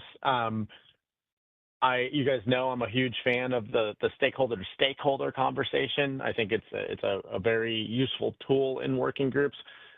So Ansel, let's go ahead and move to the next theme, discussion topic number 2. And let's see if we can't pause with fewer problem statements and economic-based demand response. Let's walk through the problem statement, the assessment, and see if we can't get some reactions. I will be keeping an eye on time. We're looking okay. It's currently 10:42 Pacific, but I'll give us a couple of nudges if we need to. So Ansel, the floor is yours. Fantastic. Thanks, Juan. And I'm also going to propose taking a quick break after this topic, which only has 2 problem statements, but we did spend a good amount of time on them. And so we've got a bit of a reaction in our assessment here. So this is the economic-based demand response participation model discussion topic. So generally proxy demand resource reforms. So the first problem statement was, while PDR is the most compatible CAISO model for behind-the-meter interconnected storage, because it is conceptualized as load curtailment, it does not include any measured export of energy from individual resources. From individual locations to measure performance of the resource via any of our existing performance evaluation methodologies, including MGO, so that behind-the-meter storage aggregations cannot offer the full resource capability, and PDR performance is artificially capped at levels reflecting conservative estimates of site load, resulting in significant energy from behind-the-meter storage that is unused during events and unavailable to the ISO market. So we have a bit of an assessment here on the policy development front, challenges and opportunities, you know, for an energy market solution to this problem from the perspective of changing baselines as necessary to accommodate for this problem statement. The reforms could be straightforward. However, you know, just highlighting that determining deliverability under a reformed proxy demand resource model that addresses this problem might require additional analysis and policy development efforts. On the regulatory considerations front, just observing that this problem statement highlights something that may be out of scope of the demand response or load curtailment model. I think that's noted in the problem statement, but with certain considerations, this could be scoped appropriately. So obviously, you know, inherently this problem statement is talking about in some ways moving beyond the load curtailment approach of reducing customer level load as low as 0, but that is highlighted in the problem statement as well. And so for, as mentioned above, you know, implementation considerations for an energy market only solution, the implementation burden could be relatively low here. So we'll move on to number 2, and then we can take discussion. So the second problem statement in this discussion topic is that current metering requirements for proxy demand resources restrict the ability to use device level metering and requiring revenue grade meters with the ANSI C12 metering standard certification on each individual resource within an aggregation creates significant administrative and cost barriers. So from a policy development front, just noting that in general for customer site meter requirements, the ISO, or I'm sorry, alignment with local regulatory authority meter requirements has guided ISO policy. So you know, generally have tried to match local regulatory authority requirements because we defer to their site meter requirements for demand response metering. Okay, so, and we don't have any observations in the assessment on the regulatory or implementation front here. So let's take a moment to pause here on our economic demand response problem statements and see if there's any questions or observations here, and then we'll take a quick break. Sounds good. Thank you, Ansel. Let's go ahead. I see John's hand. Let's go ahead and go to John. Thank you, John Hart with CalSA. One comment, a couple comments on the first problem statement. First of all, I apologize because I know we helped in kind of giving this language, but energy storage is called out explicitly. We might not want to limit it to just energy storage. I mean, all of this is true for energy storage, but there could be other technologies where this is a similar problem. So just a consideration and maybe changing it to behind the meter resources or something instead of behind the meter storage. And then to the point that it may be out of scope, but we might be able to word it or get it so it's in scope. I guess my request, my ask is that we do put it in scope. So if whatever it is, if we need to word it or categorize it in a certain way so that this is in scope to be worked on, this is, from our perspective, you know, highest priority to be worked on. So we want to make sure that we do whatever it is we need to have happen so it's within scope. And that was all I had. Thank you.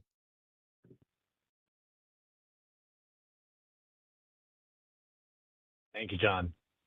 All right, let's see if we have any other comments here.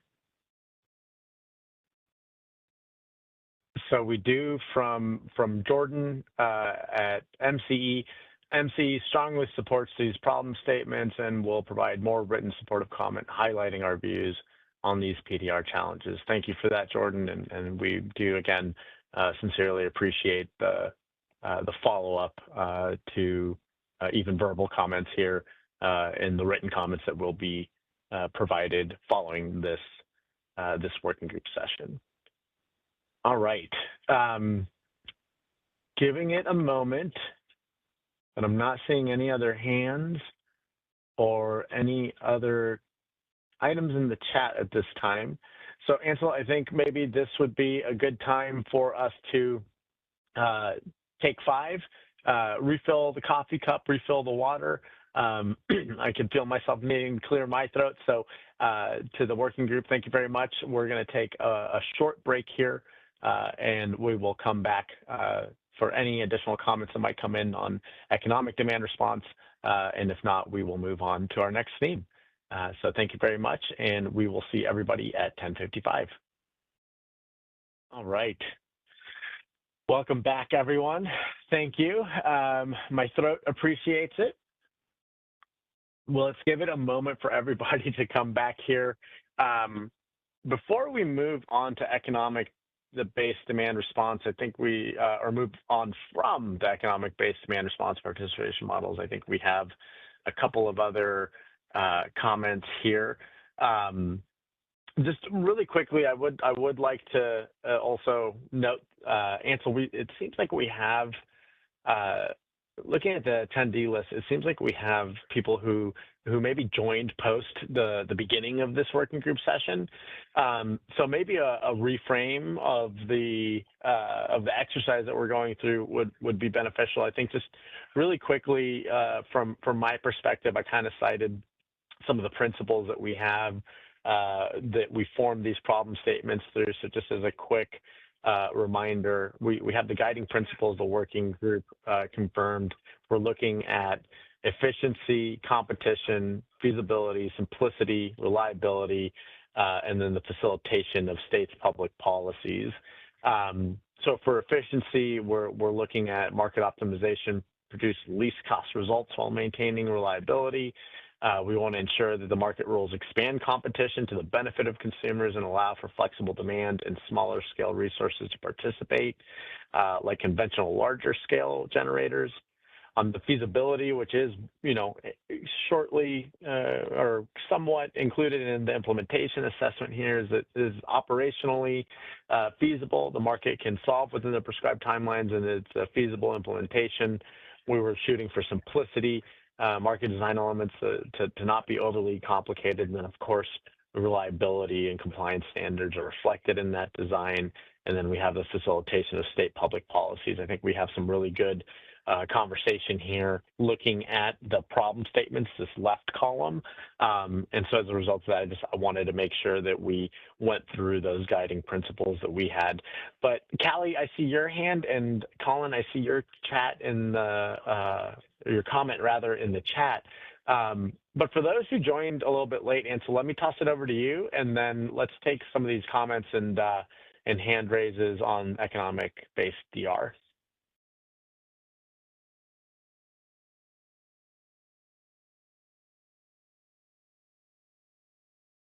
Yeah, thank you, Juan, for running through those principles just as a reminder. And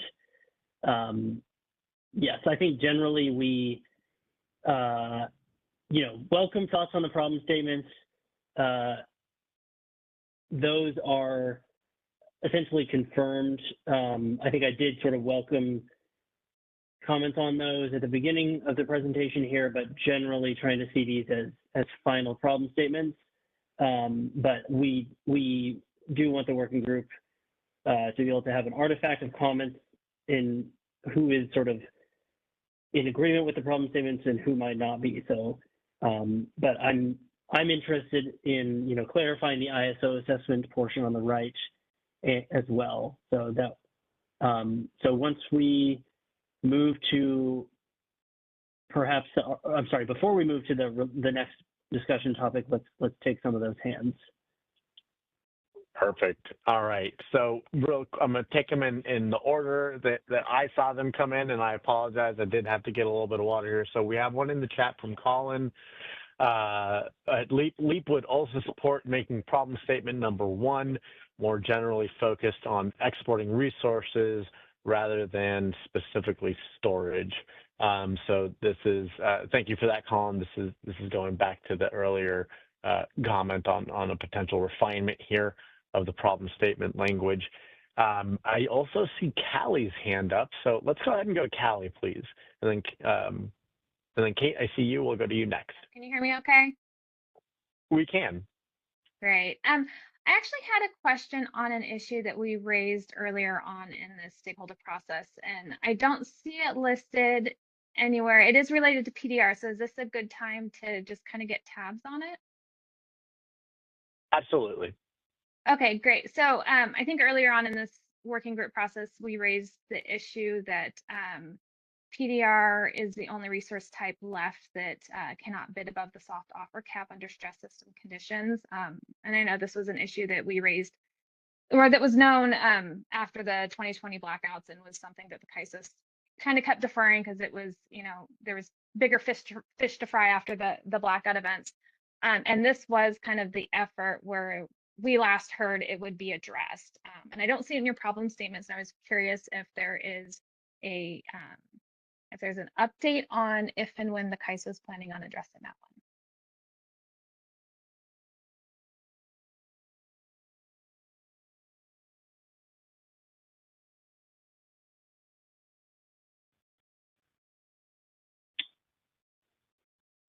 Yeah. There we go. Thanks, Kelly. Can you just refresh my memory?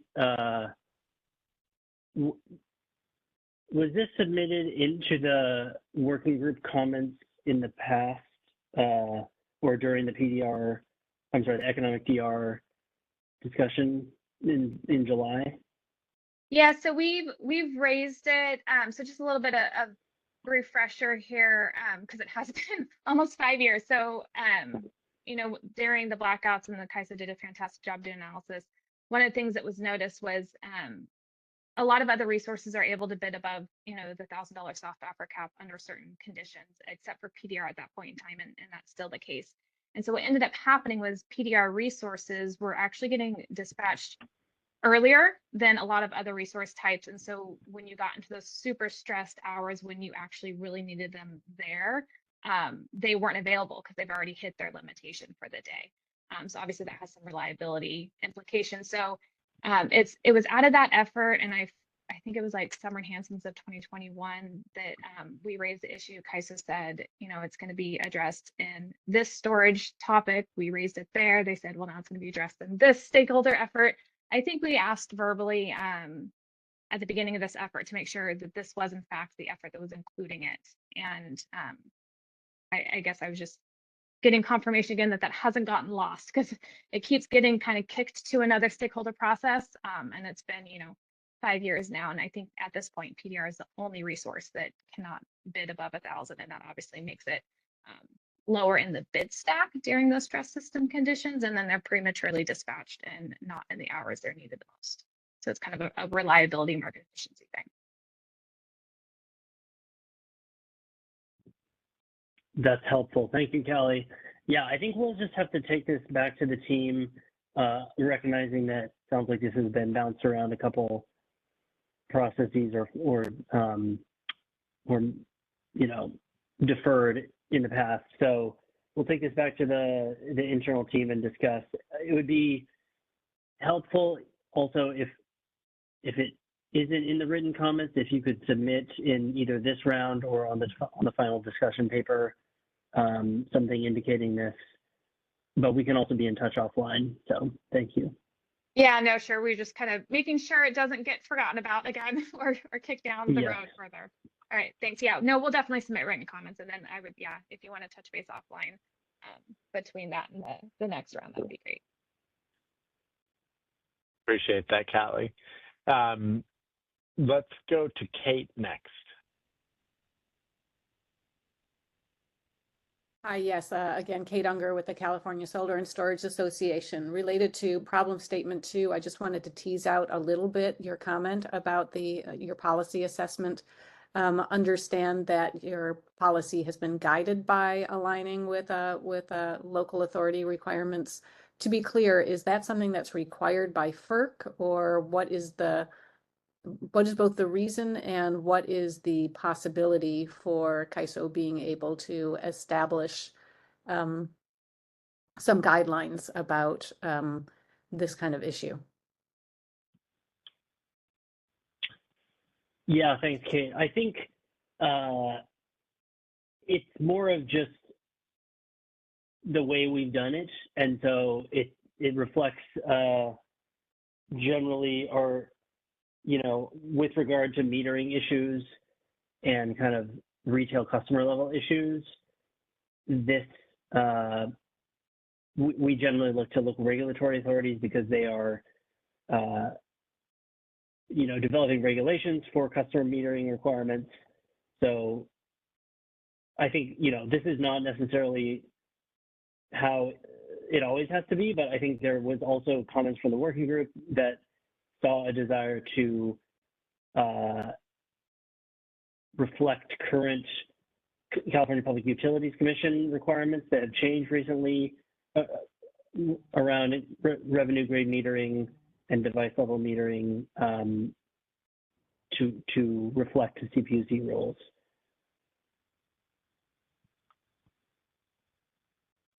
And then I Also, also see Jill has a hand up. yeah, Yeah, I think go. it's also, hey, I think it's also reflective of early decisions by the, particularly the CPUC, as to access to the wholesale markets, use of the third-party access for use of customers'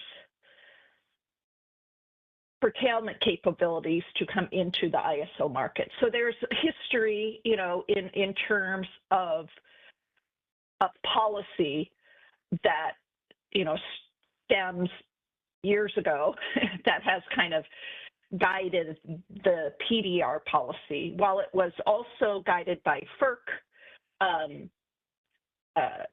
FERC orders, there was also this guidance of access to the wholesale market by bundled customers, access, for third parties. So it was a very specific to third party aggregator access.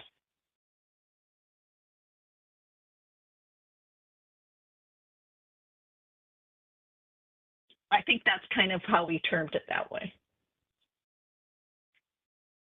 And I still see Kate's hand. If we could unmute Kate again, please.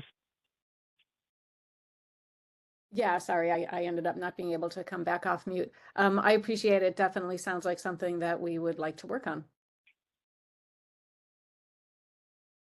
Very Thanks. good. Thank you, Kate. All right. Looking at time, I think we're on schedule, but I am going to encourage us, Angela, to move maybe just a little bit with a little bit more speed here. Let's go ahead and move to the next topic, and let's give the floor back to you. Sounds good. Thanks, Juan. Yeah, we have 2 pages of reliability demand response participation, and then we have the demand flexibility topic, which has a couple subtopics. So I think with a good quick pace, we can get through this and answer any clarifying questions. So, all right. So for reliability-based demand response participation, the confirmed problem statement. The first one is reliability demand response programs were not designed to consider individual customers' startup costs. That is the costs associated with the initial act of shutting down production within economic dispatch. Rather, reflecting the resources bid at 95 to 100% of the real-time market bid cap be utilized in optimizing the dispatch of these resources. So the ISO assessment here, and you'll harken back again to I think the early July meeting, we covered this and confirmed this. So on a policy development front, so the ISO just observing there may be limited value in reflecting startup costs for bidding between 95 to 100% of the real-time bid cap once RDRR bids are enabled. So just understanding that, you know, if bids already come in at that very high level for RDRR resources, incorporating startup costs at the customer level might not kind of change the merit order for these resources, but you know, something that we would need to look into further. On the regulatory front, the considerations, you know, noting that the ISO doesn't have a direct relationship with retail customers that make up these reliability demand response programs who are within the utility programs and their customers. And these customers are thus not bound by the ISO tariff directly. Instead, it's a scheduling coordinator relationship. And so the ISO has questions regarding if retail customers, or I'm sorry, retail tariffs would need to be re-examined as they currently serve as the agreement signifying retail customers' willingness to participate in these demand response programs that make up the RDRR sort of aggregated customer model. So just basically indicating here that, you know, considering individual customer startup costs, there's a sort of a separation versus how we consider perhaps generator startup costs, where individual customers within an RDRR aggregation might be, you know, that is not, there's no relationship between the ISO and those individual customers. However, so on the implementation considerations front, you know, if we were to consider these costs, there would be a need to establish a verification and validation methodology for these costs. And then again, on the retail level, the retail rate or tariff implications might need to be considered. If we're considering the costs on the ISO dispatch, then how is this also implicated at the retail level?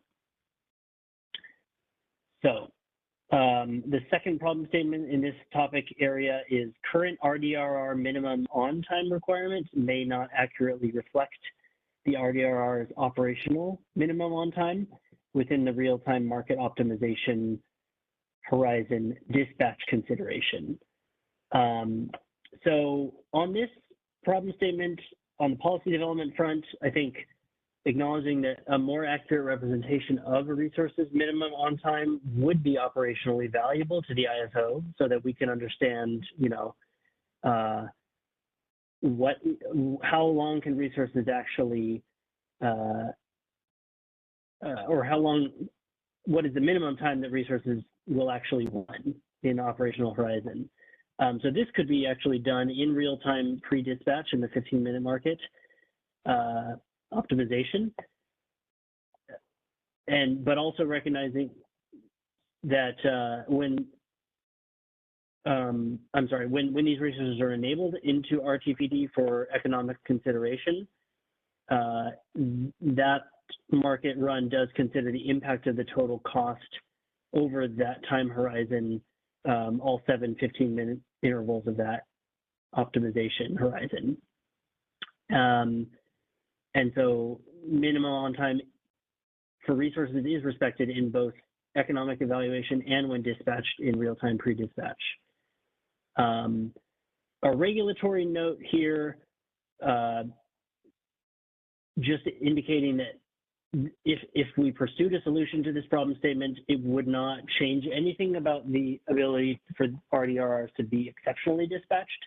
As noted, this is just an economic dispatch consideration. But on the implementation front, this, you know, recognizing a longer minimum on time in RTPD could be relatively straightforward, so that would be a low implementation burden. But if this were extended to a change to the short-term unit commitment process, that could be a high implementation burden because there may be greater technology changes necessary. So the third problem statement for this topic is that the ISO limits RDRRs to a discrete dispatch limit of 100 megawatts, even if the resource is larger than 100 megawatts. There are exception criteria, but the problem statement says that they may be too limiting to represent the underlying programs. So I think that the only observation here from the ISO on the policy development front is that it may be worth revisiting the exception criteria for resources to be dispatched above 100 megawatts or at a larger level than 100, and that may be able to address this problem. There's kind of a list of criteria that we have in the tariff, and what we've heard from stakeholders is that we could take a look at that and determine if it's necessary for resources to meet all those criteria in order to have an exception to the 100 megawatt limit. All right, we have, I think, two more problem statements here. So the fourth one is allow 15-minute and 60-minute RDRR bid options to utilize the startup time listed in those resources master file entries through the RDT when optimized in real time. So a little more here, when an RDRR resource is participating under the 15-minute or 60-minute bidding options, the startup time that's registered in the master file is not utilized, but instead a hard-coded startup time will be used in the market clearing and generation dispatch. So currently, the current startup time for these resources will be respected only with the 5-minute bidding option. Otherwise, under 15 and 60, it's actually a different time, startup time that's used that doesn't, that may not match the resource's capabilities. And so the working group observed that this discourages participation under the 15 and 60-minute options. So a couple things here. On the policy front, the ISO seeks to explore the benefits and impacts before addressing this problem statement. That's the case for all these problem statements, of course, but noting that mechanisms have been in place for discrete dispatch of RDRR in real time that utilizes the actual master file startup time. So perhaps it sounds like the problem might be solved, or solution may come if we explore extending day-ahead discrete dispatch as an option. So I think that might be a way to address this problem. On the regulatory front, this is kind of just wider impacts of a potential solution here. Because of the way that we currently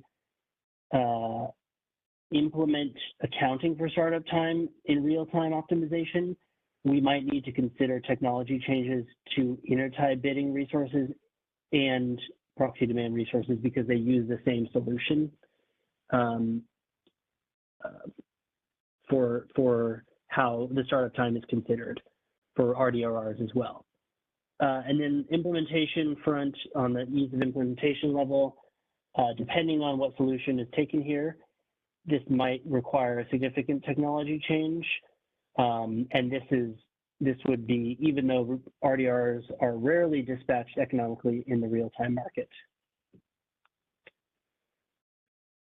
So there's a lot there. I see we have a hand, but I'm just gonna wrap up number 5 and then we can take discussion on all of these.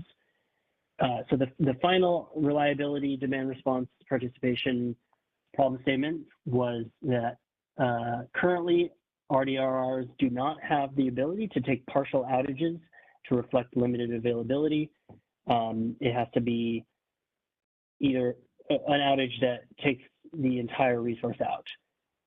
And this applies also to the reflection of partial availability due to scenarios that preemptively reduce megawatts availability, such as testing or reduced demand due to process changes. So when portion of an RDR resource is utilized for distribution system operational needs, the current ISO outage system does not allow for the remaining megawatts availability to be updated in the market. And so we asked in the July meetings about this, and if this could be addressed using changing bids for RDRs. I think what we heard was that the timing was not, did not accurately or quickly enough reflect the different availability here in these situations. And outages, that's why outages are the focus here, because of that timing. So on the policy development front, any solution that may provide partial outage capabilities may also need to be extended to proxy demand resources, so all demand response resources. And for a solution to this on the policy level, we would need to ensure that partial outages are not being used for intentional withholding of demand response resources to artificially improve performance. So this is kind of reflecting, there's a desire to kind of avoid withholding so that there's no kind of gaming of performance evaluations or other after ex post evaluations of demand response performance. Okay, so this is our 5 reliability problem statements, reliability demand response statements. So just recognizing time here, we'll take some hands and then we can move on to demand flexibility. Very good. Yeah, thank you, Ansel. And so we do have 2 hands up. Let's go to Nadia first and then Sam. We'll go to you next. Hi, this is Nadia Kranz with PacifiCorp. I have just a general question on the topic, not necessarily a direct problem statement, but in the beginning of the working group process, it was communicated that in the scope of this process that we potentially could look at reliability-based participation models for WEIM and EDAM entities that are outside of the CAISO BAA. And so I was curious as to whether that was still on the table, you know, assuming with recognizing that there are trade-offs as to, you know, what we can accomplish and when. Thanks, Nadia. Ansel, I'll take the first crack at this one and let you jump in behind. So Nadia, you're absolutely correct. We can, and you know, this is the first. I have to admit, I was a little excited to see your hand in this thematic area because we didn't hear from the broader community as far as reliability-based DR for the broader regional market. I think that if you have a problem statement or would like to kind of explore that further, again, we're going to have a couple of opportunities here. We'll have comments following today, and we'll have each one of these themes kind of broken out. I would encourage kind of hearing your thoughts on exploring that. It is currently tariff supported, and something that we can include. We may need to reach out offline and connect to kind of flesh that out a little bit further. But let me go ahead and toss it to either Ansel or Jill for any additional thoughts here. Thank you. Yeah, of course. Yeah, Jill, Ansel, anything to add there? Go ahead. No, definitely interested in kind of what getting down to the problem statement, nuts and bolts here, and interested in exploring this topic. So thank you, Nadia. Yeah, of course. And I'll just certainly add in our comments to that fact. Thank you. Thank you very much. All right, very good. Let's go ahead and go to Sam next, please. Can you hear me okay? We can, yes. Okay, great. Could you go to the previous slide for 1 and 2? Yes. Okay, I guess just well, first of all, so number 1 and 2, Klika put in these topics. So certainly appreciate all the attention and effort to find these. On number 1, I guess I'm not surprised by the implementation characterization. I agree it is a higher threshold. of effort. Though I do think the retail implementation will be not that big of a deal if we get into it. So we could put that into comments as well, but just wanted to say that. And then I guess on number 2, again, certainly appreciate the effort on this one. I wanted to just ask on the implementation difficulty, low for extending the minimum on time under RTPD. That makes sense to me. I guess, though, in prior discussions, we all recognize that extension is relatively modest, 1 or 2 extra intervals. And so I wanted to ask whoever is the appropriate person just to say a little bit more about what we mean by low and high. Is high implementation for modifying stuck? Is that prohibitively high? Is it a few extra months? Is it just a little bit of color on what is meant by low and high implementation?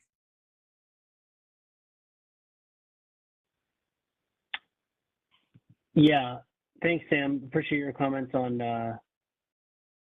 number 1 there, and would welcome those written comments. And on the second problem statement, I think, again, these are kind of relative, just recognizing that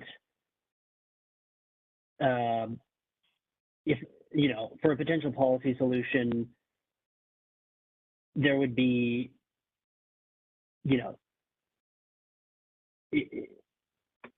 I guess, I don't want you to read too much more into this than what's on the page. I think it's kind of, there's a significant technology lift, but we would have to get into the policy development phase to really get a sense of, the time that would be required to develop the solution and what specifically would be needed to change technology. And I think that would also be evaluated alongside kind of that cost benefit analysis that we would, or kind of that the bang for the buck, if you will, that we would do in any policy development effort. So those are my thoughts on that. Okay, fair enough. I appreciate the color.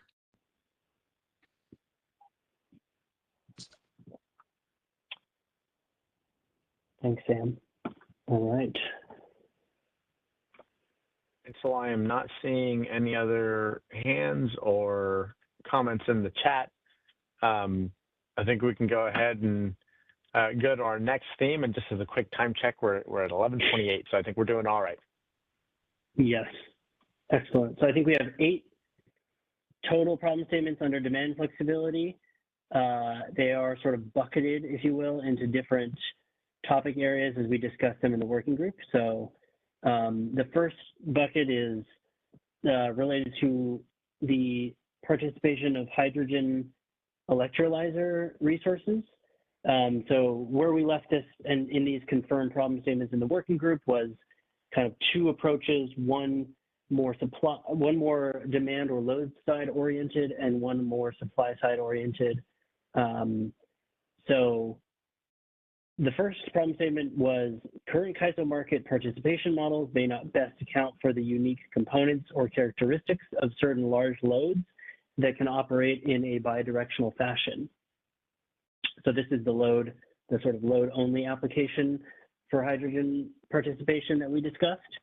So I think that for this particular problem statement, it may be worth exploring the current participation model of dispatchable demand response, which has kind of more strict metering and telemetry requirements, but may offer the flexibility to account for these characteristics of these large loads.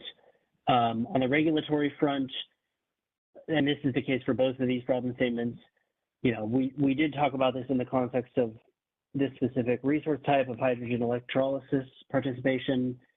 But generally, our market models should be technology agnostic and should be applicable to various fuel types and generation technologies. The second problem statement that we had in this area was certain new technologies which produce and store fuel for later use do not fit well with current energy storage models.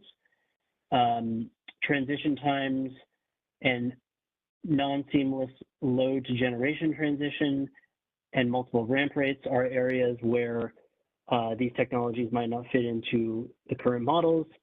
And the working group also discussed the current definition of energy storage and the treatment of the TAC charges and how that's accounted for energy storage versus other technologies. So on this area, on this problem statement, on the policy development front, in order to address this problem, we would need to explore further the definition of energy storage in wholesale markets. And I think this is recognized in the working group. And then again, we recognize that technology agnostic approach that we take at the ISO from developing market models. So those are the two hydrogen electrolyzer related problem statements. Would be happy to take any hands on these. Otherwise, we can move on. Let's give it a moment, but I'm not seeing anything in the chat right now. And I don't see any hands up, Ansel. All right. Okay. Let's move on to the regional energy markets portion of the demand flexibility topic. So for SMUD and Portland General Electric's comments earlier, I think we may address these here. So please raise any additional questions that come up once I review these. So the first problem statement here was current performance evaluation methodology options do not recognize alternative measurement methods used by Western energy imbalance market entities for performance evaluation. So on the policy development front, the ISO does have an interest in exploring alignment with standardized or local regulatory authority recognized performance evaluation methodologies. And then I have a sentence here that was also in the first topic area, which is additional methodology should be supported by a description of why the current baseline methodologies do not meet Western energy imbalance market entity needs. So I think we heard that there are local regulatory authority approved methods that WEIM entities are using for their DR programs for baselines, and I think we're interested in learning more about those and to consider those. Again, on the regulatory front, additional methodology should ideally be based in industry standard, statistically sound themes for measurement and verification. And then again, on the implementation front, tariff changes would be required here, but there may also, depending on the method, may be a need for developing a way to validate any new methodologies so that the ISO and the market monitor can validate the measurement and verification for these DR resources. Okay, the second problem statement was the current manual load forecast adjustment process in the energy imbalance market is cumbersome and does not align with the demand response program timelines across the market. So on the policy front, just indicating again that we should evaluate this problem statement again after the implementation of the current enhancements to the load forecast adjustment process that will accompany the launch of EDAM next year. And so that's in the implementation considerations, just noting that those changes are in progress and would like to revisit this problem statement once those are in place. John, I see a hand from John Kitchen from Portland. Let me just review this third one here, and then we can take discussion. So the final problem statement was economic signals for proxy demand resource may not align with temperature-dependent demand response capacity. So there was a desire for economic dispatch of these resources in the day-ahead market. So on the policy front, assuming that this problem statement highlights WEM entity's desire for demand response resources to provide reserve capacity at the BAA level, because perhaps, you know, economic dispatch for some demand response programs is not appropriate for the design of those programs, and there may be a different way that these resources could be used in regional markets. And so ISO can explore non-supply side options that might also address this problem statement. All right, so I think we discussed kind of a demand side problem statement and a supply side one in the regional markets context. So I'll open the floor to discussion or clarifications, and we'll go to John Kitchen.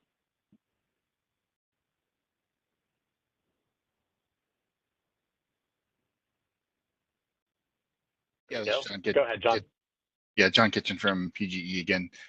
Yeah, so problem statement one, just really quick on the policy, the second sentence there is additional methodology should be supported by a description of why the current PIMs do not meet WEIM entity needs. I think, like, from my perspective, I think that, like, yes, CAISO should be engaged. I think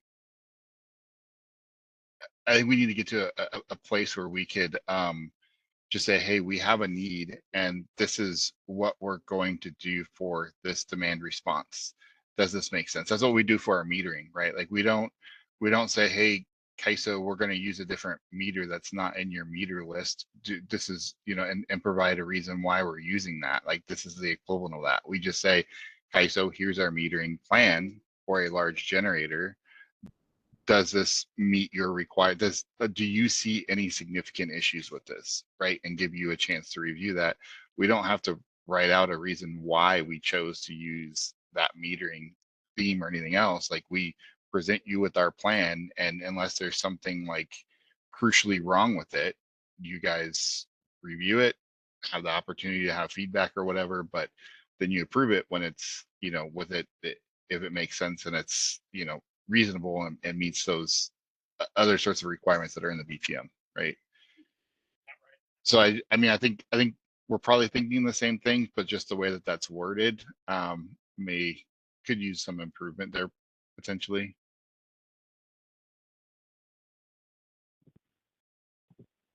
Yeah, thanks for noting that, John. I think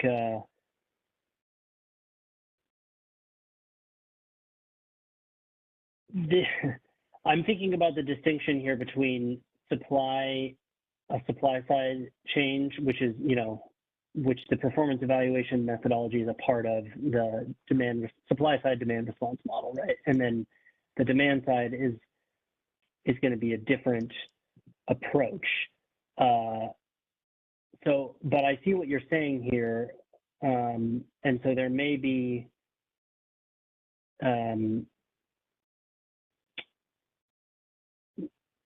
we may not be so far off, I'm thinking, and it might just be a way that we've worded some of the assessment here. So I think that this is worth exploring more if we go down a policy development path. Ideally, from a resource or from a EIM perspective, when we bring you a resource, like we would like to just be able to say, hey, here's our plan, here's how we're going to do it, either meter it, you know, for large resources, or in this case for DRs, here's our PIMs for it, right? And like if we can you know, align with an existing PIMS, that's great, but there's a lot of scenarios where we won't. And like, I don't, rather than like explaining why the current PIMS don't work, like I would rather provide you with an explanation as to why we're trying to do what we're trying to do, right? Like, if needed, right? And just go on that process. But I would, you know, I think I made the comment before, like I would like to see it similar to what we do with SQMD plans, where we just provide you a plan and say, hey, this is what we're doing. This is the type of resource. Here's all the details behind it. Here's how we're going to measure it. Does this work, right? Do you see anything outstanding issues? And I think that would be ideally where we would like to see we could get to with this. And, you know, if like I said, if the PIMs are in alignment, that's great. But, you know, when we have to support why we didn't use an existing PEMS, like what's the baseline? If we just say, hey, it's this is 5% more accurate as our description, is that going to trigger a flag? Is it 10%? Like, what's the threshold? What's the concern, right? Like, what's our target of what we're trying to achieve with that?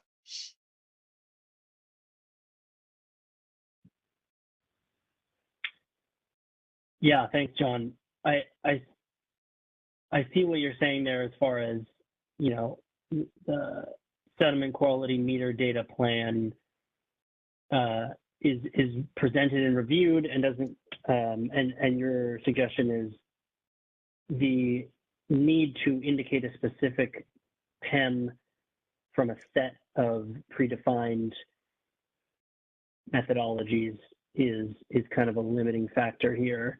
And that may be one way to simplify this and address this problem statement. So yeah, I mean, it may or may not. I mean, like I said, like a lot of our resources may use the existing ones, but like from an EIM perspective, like we would like to just be able to submit a plan, right? And just say, hey, this is what the programs have came back to us, and this is what's going to work for us. And not necessarily want to have to go down the path of, oh, what are the existing PEMs? Should I try to use these instead? Or right, like we should be able to just work with what's best. And then also if we, you know, we need to go back and change something, you know, which we do with SQMD plans and stuff too, as we modify resources and stuff, we should have that optionality. But I mean, I get your guys' point with trying to manage too many PEMs, because I know that your guys' team also has to be prepared to analyze whatever's thrown at you. So I get your concerns. yeah, thanks, John. Good discussion here.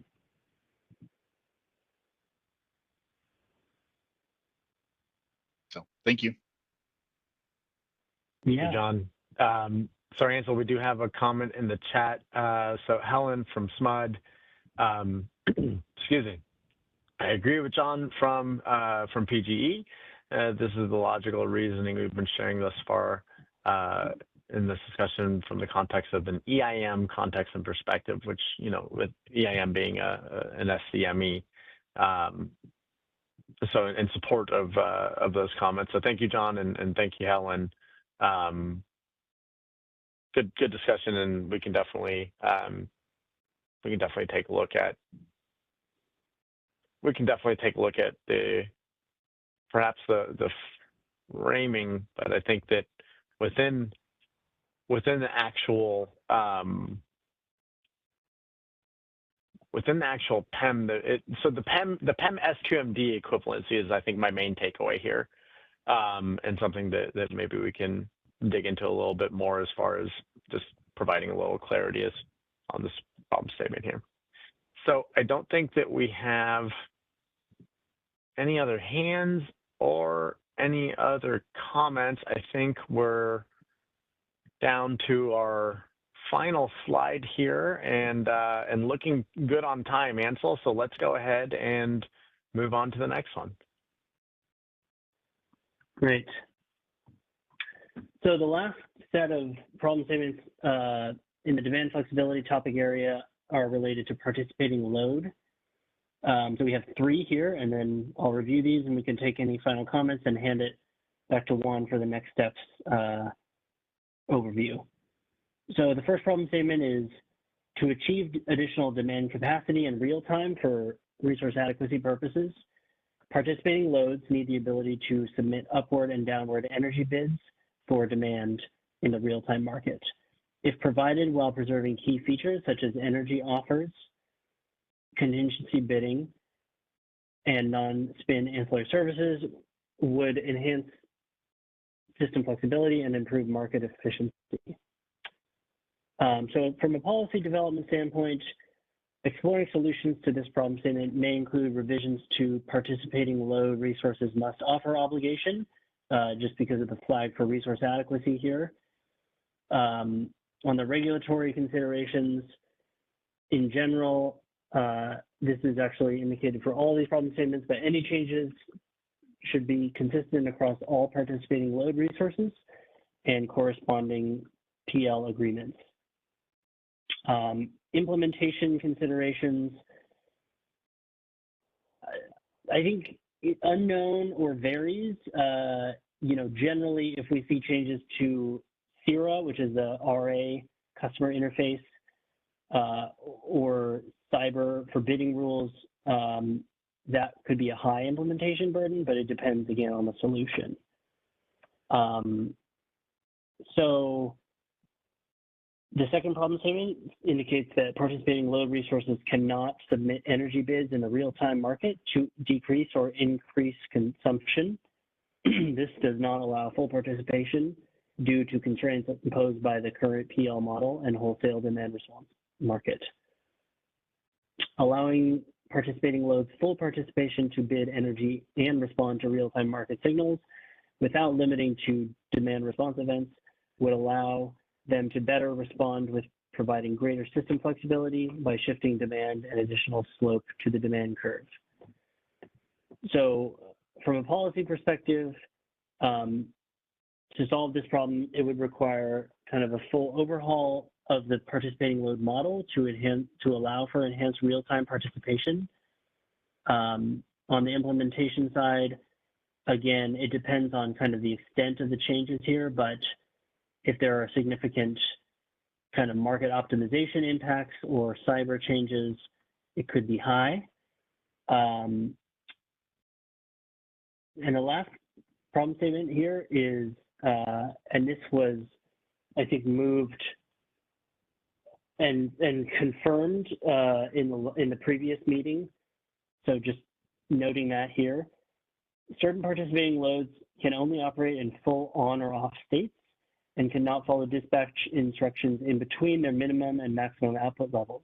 So these loads need the ability to submit upward and downward bids that reflect discrete operations of that on and off, while maintaining the core features of the participating load model and agreement. And observing that the difference between resource operations and market schedules can result in significant uninstructed deviation costs.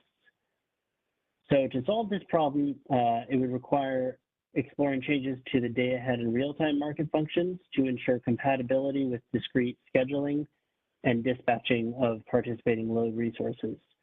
So just making sure that this would work in the optimization of the market engine.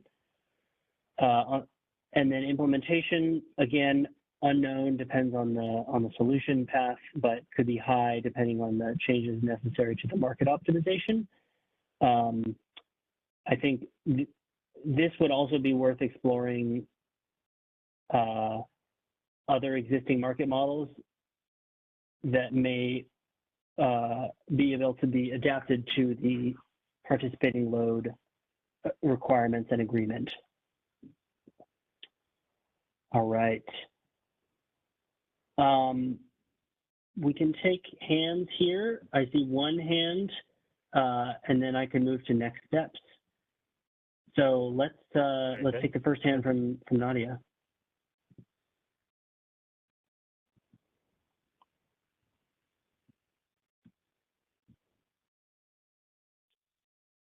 If we could go ahead and unmute Nadia, please.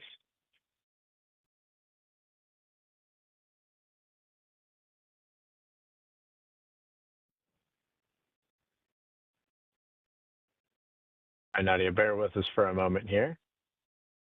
Hi, Nadia. There we go. Go ahead. Okay, perfect. Okay, this all sounds good.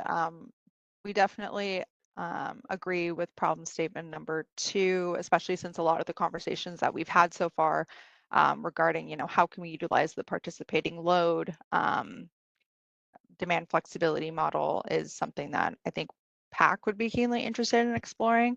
And so having the ability to be able to resubmit, energy bids in the real-time market is definitely something that we would like the CAISO to focus some attention on. And then for problem statement number 3 for participating loads, it's a little bit vague for the certain participating loads can operate on full on and off. Would this fall into the aggregation participation model by chance?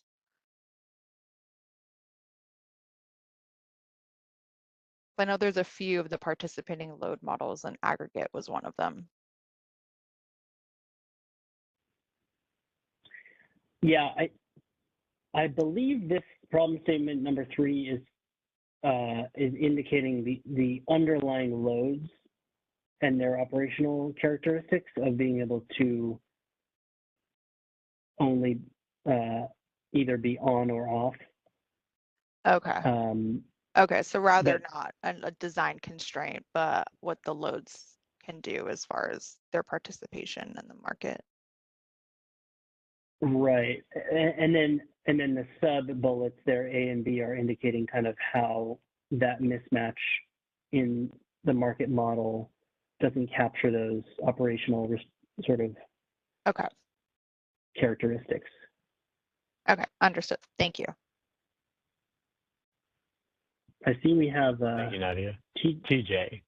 Yeah. TJ, yeah. Go ahead, TJ. Would welcome stakeholder discussion on these problem statements too. So. Can you guys hear me? Yeah. Okay. So DWR appreciates your assessment, and I would like to comment that although the initial analysis indicates that the impact is unknown or high, I want to restate and emphasize that based on the size of participating load in megawatts, that implementing these measures or problem statements will provide a great deal of flexibility and efficiency to the grid. The outcomes align with the themes and objectives that the working group has been aiming to achieve. Therefore, the problem statements should continue to get consideration going forward, and perhaps some cost benefit analysis is done in the future.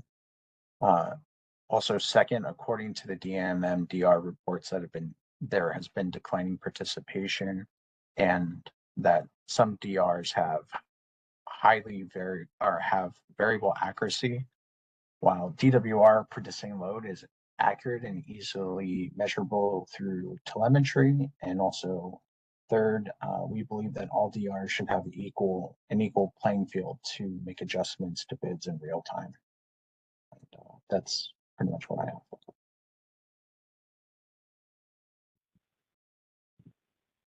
Thank you, TJ. I appreciate that. We do have a comment in the chat here, Ansel. So, excuse me, from Colin at LEAP. Does the participating load model allow for the participation of load aggregations rather than single sites? I might need to defer to you or Jill for that. Yeah, I think there is an aggregated participating load model that allows for the participation of aggregated loads beyond just one site. And I think I think it was the June working group meeting. We have some review of the different kind of sub models of participating load in those slides. Thanks, and Colin, we'll provide a link to those working group slides where we provided that overview. I don't see any other hands or comments in the chat. Ansel, let's go ahead, and I think we can move on to the next slide. Sounds good. And so I'll toss this over to you, Ansel, in the middle of it here. Again, appreciate everybody's time and attention today. We are going to put out a comment template on the session itself, and it's going to include both the problem statements and the DER participation and the DER problem statements that we walked through a little bit earlier at the beginning of this session. And then we are also going to open this up with comments for this initial draft assessment that Ansel just walked us through. Following those comments, those will be incorporated into the final discussion paper as a published product. Stakeholders will also have an opportunity to comment on the paper itself. As Ansel mentioned earlier in this working group, we will take some of the refinements and additional problem statements that we finalized just today, and we'll incorporate this assessment either as an appendix or simply within the paper itself. And then at this point, again, kind of marking a transition, I'm going to hand it off to Ansel for the next bullet. Yes, thank you, Juan. So you can look forward to that kind of final discussion paper, and we will, make use of those comments that may come in after that. So I think we have talked in the past about prioritization of these various problem statements, and I think we have heard a lot from the different stakeholders in the working group about kind of which of these problem statements are most important and critical to your organizations and to our participants. So that's been really helpful to understand prioritization. So I think we've talked about moving into the policy development phase after we end this kind of scoping phase that we've been in, talking about problem statements. And so what you can expect is moving into the ISO's traditional policy development phase where we start a policy initiative. And so that would, we plan for that to start with an issue paper. And that would include kind of background information and understanding the lay of the land and taking into account much of what has been discussed with stakeholders in this working group process and the problem statements that we developed here. And that issue paper would be accompanied, as is normal, by a workshop where we can take additional conversation and discussion on the issue paper and hear from stakeholders about our path forward. And that, moving into a policy development phase, we always like to give stakeholders a sense of what they can expect for a policy initiative, including, what the meetings and deliverable schedule might look like. But I would also note that we will be publishing at the ISO level a draft of the 2026 policy roadmap. I think the draft will be posted next week, and there will be a final roadmap posted in December, which matches the timeline from last year's roadmap.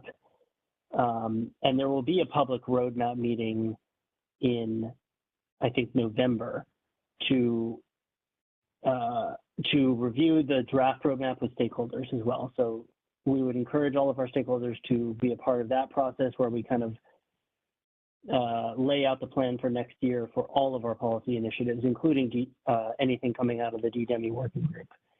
So I think we would welcome comments on kind of key stakeholder priorities on the discussion paper so that we can get a sense of what our stakeholders think is the most urgent and the most important.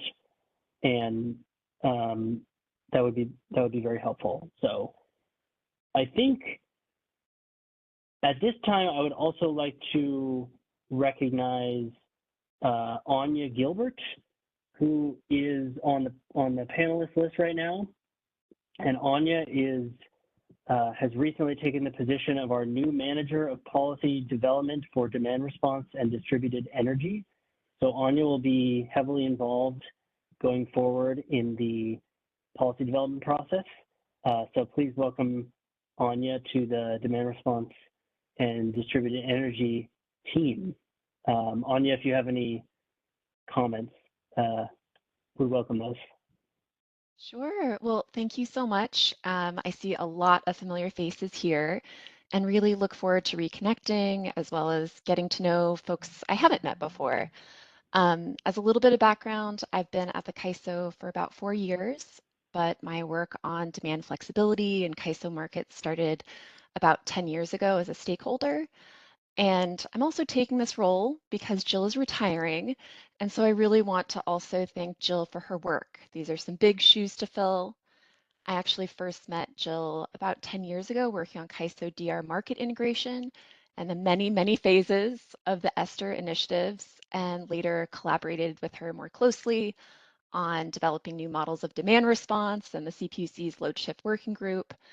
And as many of you know, she's such a thought leader, not just in the West, but nationally, and an incredibly patient educator and creative problem solver. So thank you, Jill, and congratulations on your retirement. And with that said, I'm really looking forward to working with you all as we move into the policy phase, and with lots of gratitude towards Jill. Any last goodbyes to the group, Jill, that you want to share? I'm getting a little emotional. Thank you, Juan, for putting this. But I'm so excited, and I just, this has been such an enlightened working group. I've learned so much, particularly from our WEAM participants, new insights from across the region. And just working with this sector and those people that are very dedicated within this sector to making a difference for demand, flexibility, for DERs. It's just been really my pleasure. It's been a highlight of my career. And this team has been wonderful over the past several years. And I'm so excited for Anya. She's the best. You are in good hands. It's going to continue. They will take up the torch, and there's going to be many changes that will be, you know, they're going to take the lead on, and it's for the best. So thank you so much. Kind of emotional for me, but really appreciate my team and appreciate everybody in this sector that have come to the table, have shared their experiences, have, you know, provided so much insight, and yeah, it's been great. It's been a great ride, but I'm ready for retirement. Thank you, Jill. Thank you, team. You will be missed. Your legacy will continue. Thank you to the stakeholder community. It has been a great working group. We will have the comment template out here shortly. I hope everybody has a wonderful rest of their day. Thank you. Yes. Congratulations, Jill, and welcome aboard, Anya, to the DR team. I see we have folks signing off. I just want to say we did not have a timeline for the issue paper and discussion paper posted. We will try to indicate that as soon as we can, but I think both of those will be coming in the next several months. So thank you.